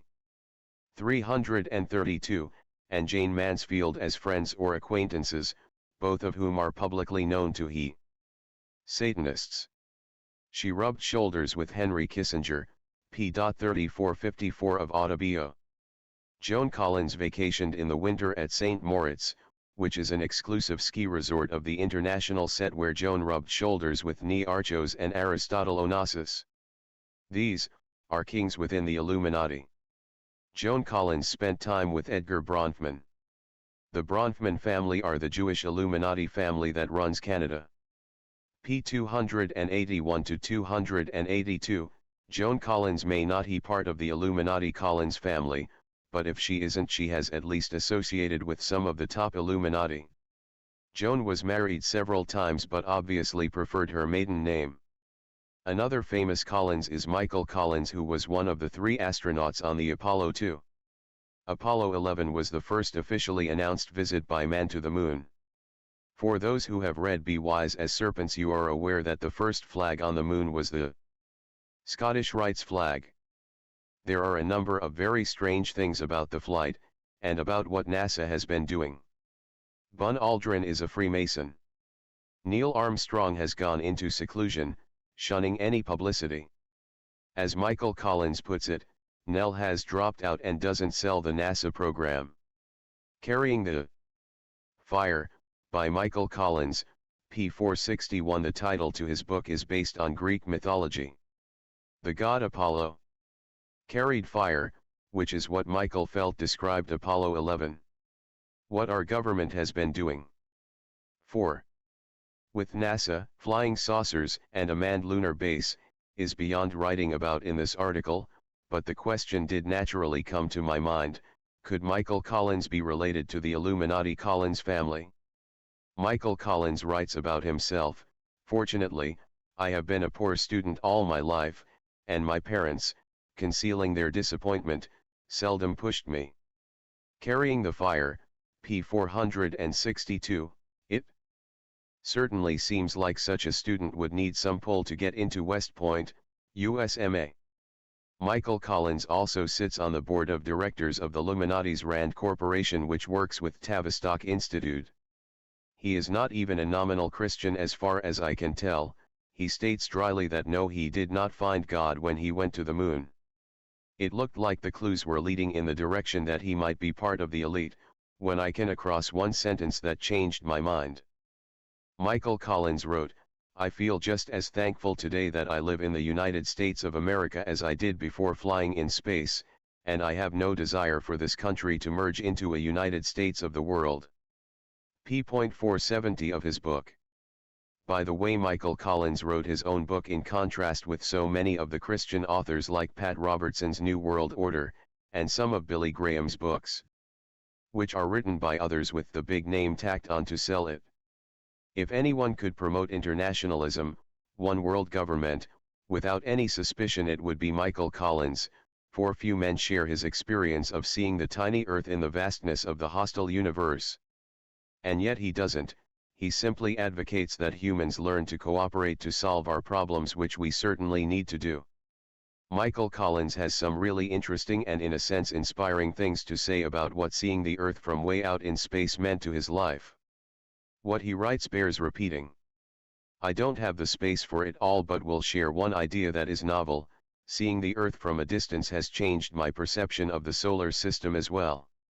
Ever since Copernicus' theory, that the Earth was a satellite of the Sun, instead of vice versa, gained wide acceptance, men have considered it an irrefutable truth, yet I submit that we still cling emotionally to the pre-Copernican, or Ptolemaic, notion that the Earth is the center of everything. The sun comes up at dawn and goes down at dusk. Right? Or as the radio commercial describes sunset, when the sun just goes away from the sky. Baloney. The sun doesn't rise or fall, it doesn't move, it just sits there, and we rotate in front of it, while dusk means we have turned another 180 degrees and are being carried into the shadow zone. The sun never goes away from the sky. It's still there, sharing the same sky with us. It's simply that there is a chunk of opaque earth between us and the sun which prevents our seeing it. Everyone knows that, but I really see it now.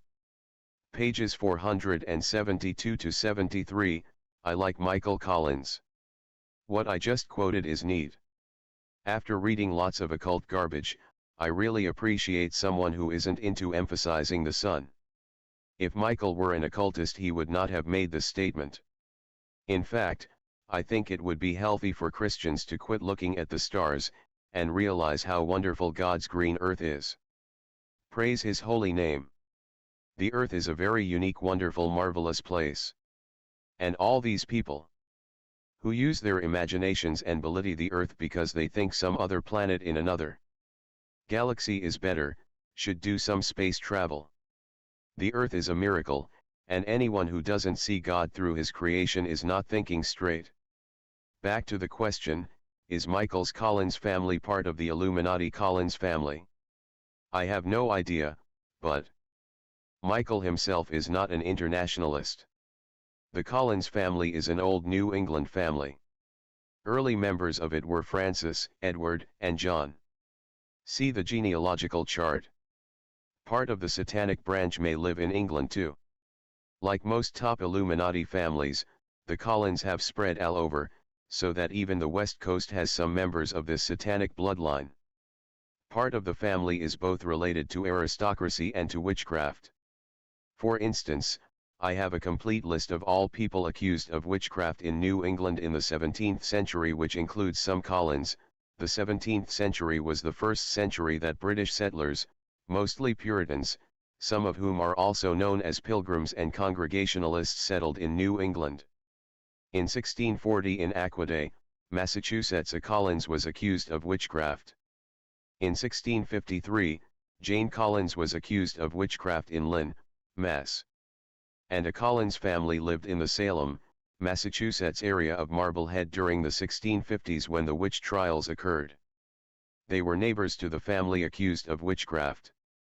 Interestingly, some of the last names of other people accused of witchcraft in early colonial Massachusetts include Young, Bailey, Carrington, Godfrey, Hall, Brown, and Clinton. You will find all of these last names on people today who are connected to the Satanic hierarchy, Illuminati, and Satanism. However, the worst example of dealing 5. with witchcraft, the Salem witch trials, was instigated by the Collins family to destroy Christians. Christians have been held accountable for something the Collins family did to Christians in Salem, Mass. My opinion is that the Collins family practiced witchcraft before coming to New England in the 17th century. One ex-Illuminati member who was from the Collins bloodline stated that the Collins family brought witchcraft from England to America. For the first part of the 1700s, one of the British Collins was prominent for his books promoting deism against Christianity. As an example of some of their aristocratic ties, Arthur Collins' 9-volume reference work Collins' Peerage of England, published in 1812, was a definitive work on aristocratic peerage. Obviously, Arthur Collins had a great deal of clout to be able to research such a massive work on people of significance in England. The Collins family gave us John Collins, 3rd Governor of Rhode Island. John Collins was born to the rich, powerful part of the Collins family at Newport, R.I. John Collins, 1717 to 1795, played an important part in the creation of our federal government, and a role in one of the most remarkable court cases, Trevet versus Wheaton, which set the precedents in court which allowed courts to declare legislative enactments unconstitutional. He advocated the issuance of paper currency and a strong central government, which made him unpopular in the rural areas of Rhode Island. He married Mary Avery. Another John Collins, 1775 to 1822, born to a well-to-do Collins family, was 10th Governor of Delaware, 1819 to 1822. Quite a number of Collins have been well-to-do. The wealthiest Collins that I have discovered so far is Matthew Garrett Collins, 1874 to 1925. Matthew Garrett Collins was an oil producer. His father was Oliver Cromwell Collins, named after Oliver Cromwell. Oliver Cromwell was the early Mason who was paid off by the Amsterdam Jews to allow the Jews back into England. Matthew Garrett Collins was a Mason. M.G. Collins manufactured silk and in 10 years took the operation in 1886 from nothing to a $2 million business. He was president of Interstate Gasoline Co. He worked with several other big oil men, such as Governor Charles Haskell of Oklahoma. He was trustee for Drew Seminary. He participated in the Methodist Church. Matthew Garrett Collins' oil operations and friendship with the governor of Oklahoma are very significant. Inside information indicates some type of connection between the Collins family and Oklahoma, and Tulsa is a major headquarters for Satanism in that area. There are a number of buildings that the Satanists own in the Tulsa area that are used for their operations. Besides Matthew Garrett Collins, there have been a number of other wealthy Collinses, such as Theodore Clyde Collins, Jr., Inserco exec, banker, president of etc., Arthur Fletcher Collins, real estate corp exec, HD of some financial institutions and an financial analyst, Henry James Collins III, Inser. Co-exec, treasurer of several financial organizations, J. Barclay Collins II, oil co-exec, lawyer, BDDIR of trustee of a hospital, Leroy Collins, Jr., banker, DIR or president of some organizations, John Roger Collins, aerospace co-exec, banker, economist, trustee or BD of DIR and VP of a number of organizations, John Paul Collins, banker, DIR of Rothschild City Corp Research Corp, plus trustee of a hospital, besides holding other leading positions in a number of other organizations.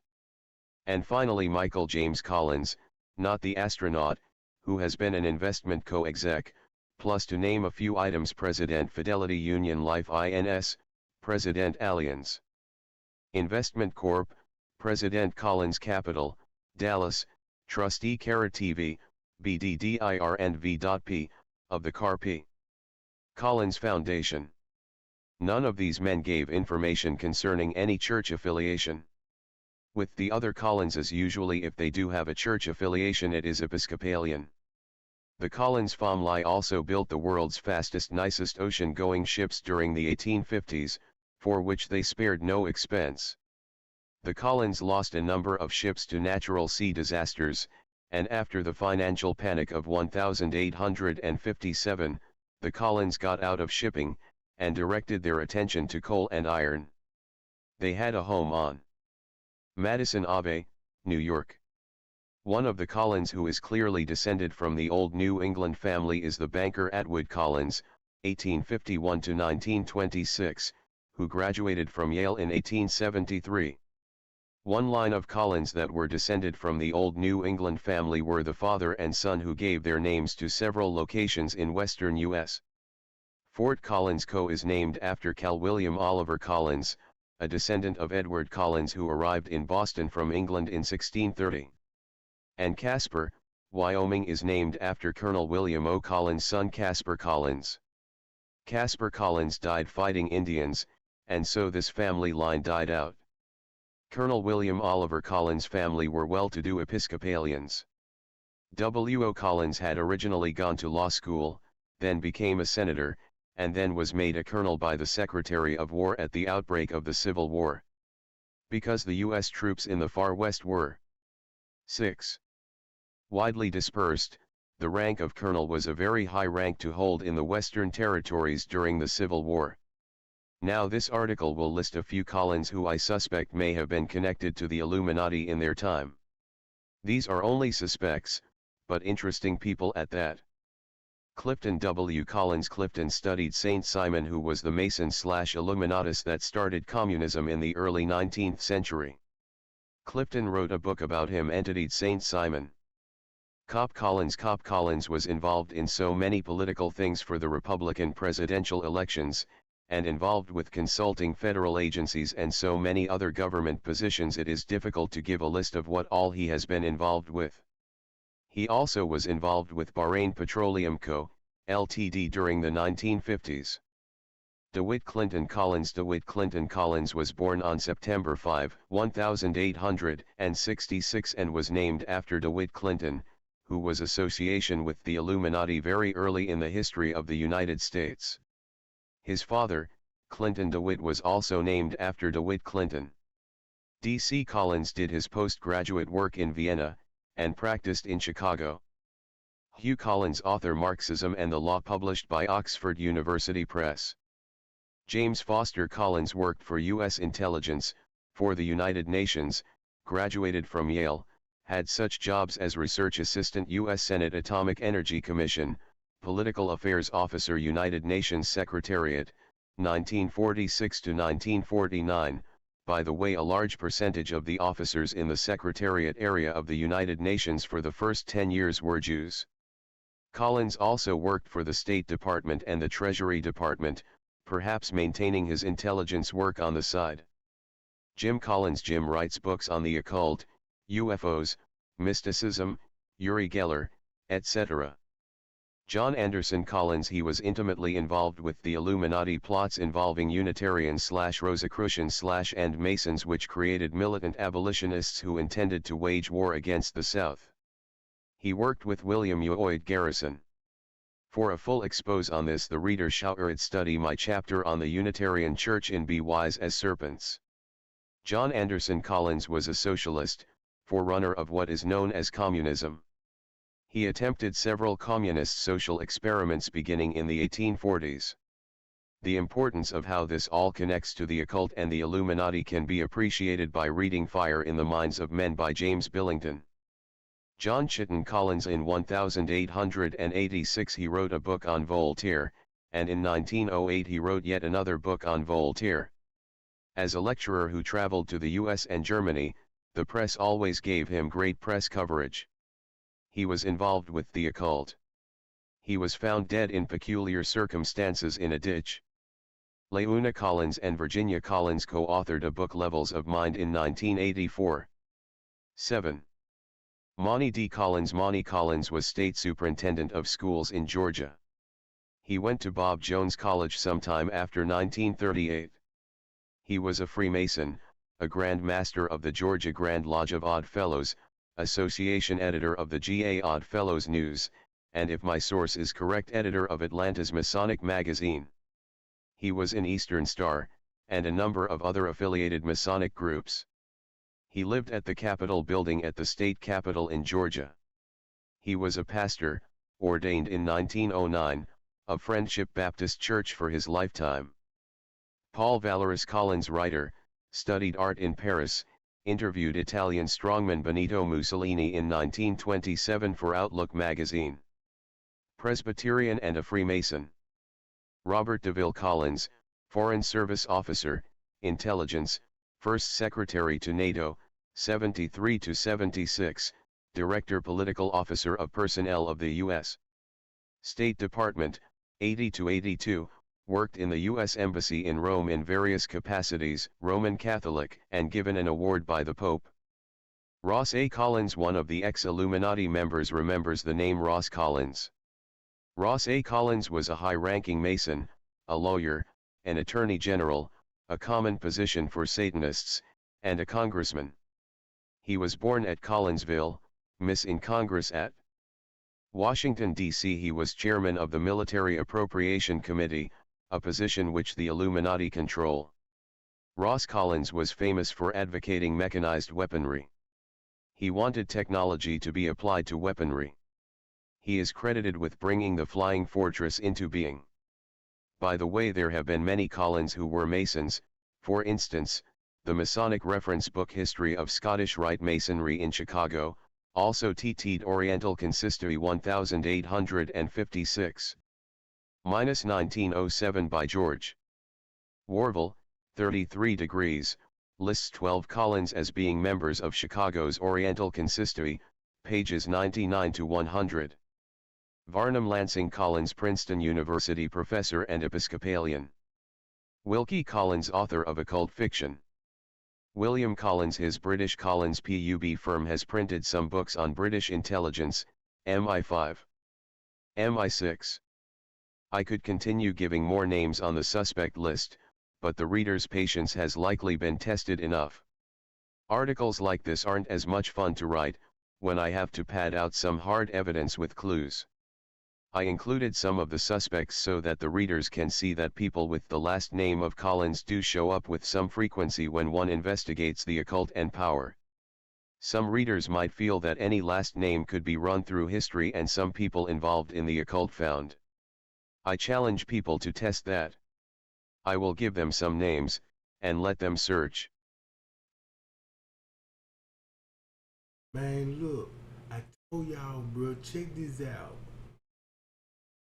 Man, I'm gonna pick up where we left off at. I just want y'all to see, man, look, these family right here finna make a whole lot of sense when it come to real life right now. All everything that's going on and all right now, bruh, it's the same family. So look, gang, we're gonna pick up where we left off at. So y'all stay tuned. Bye y'all, and we'll be back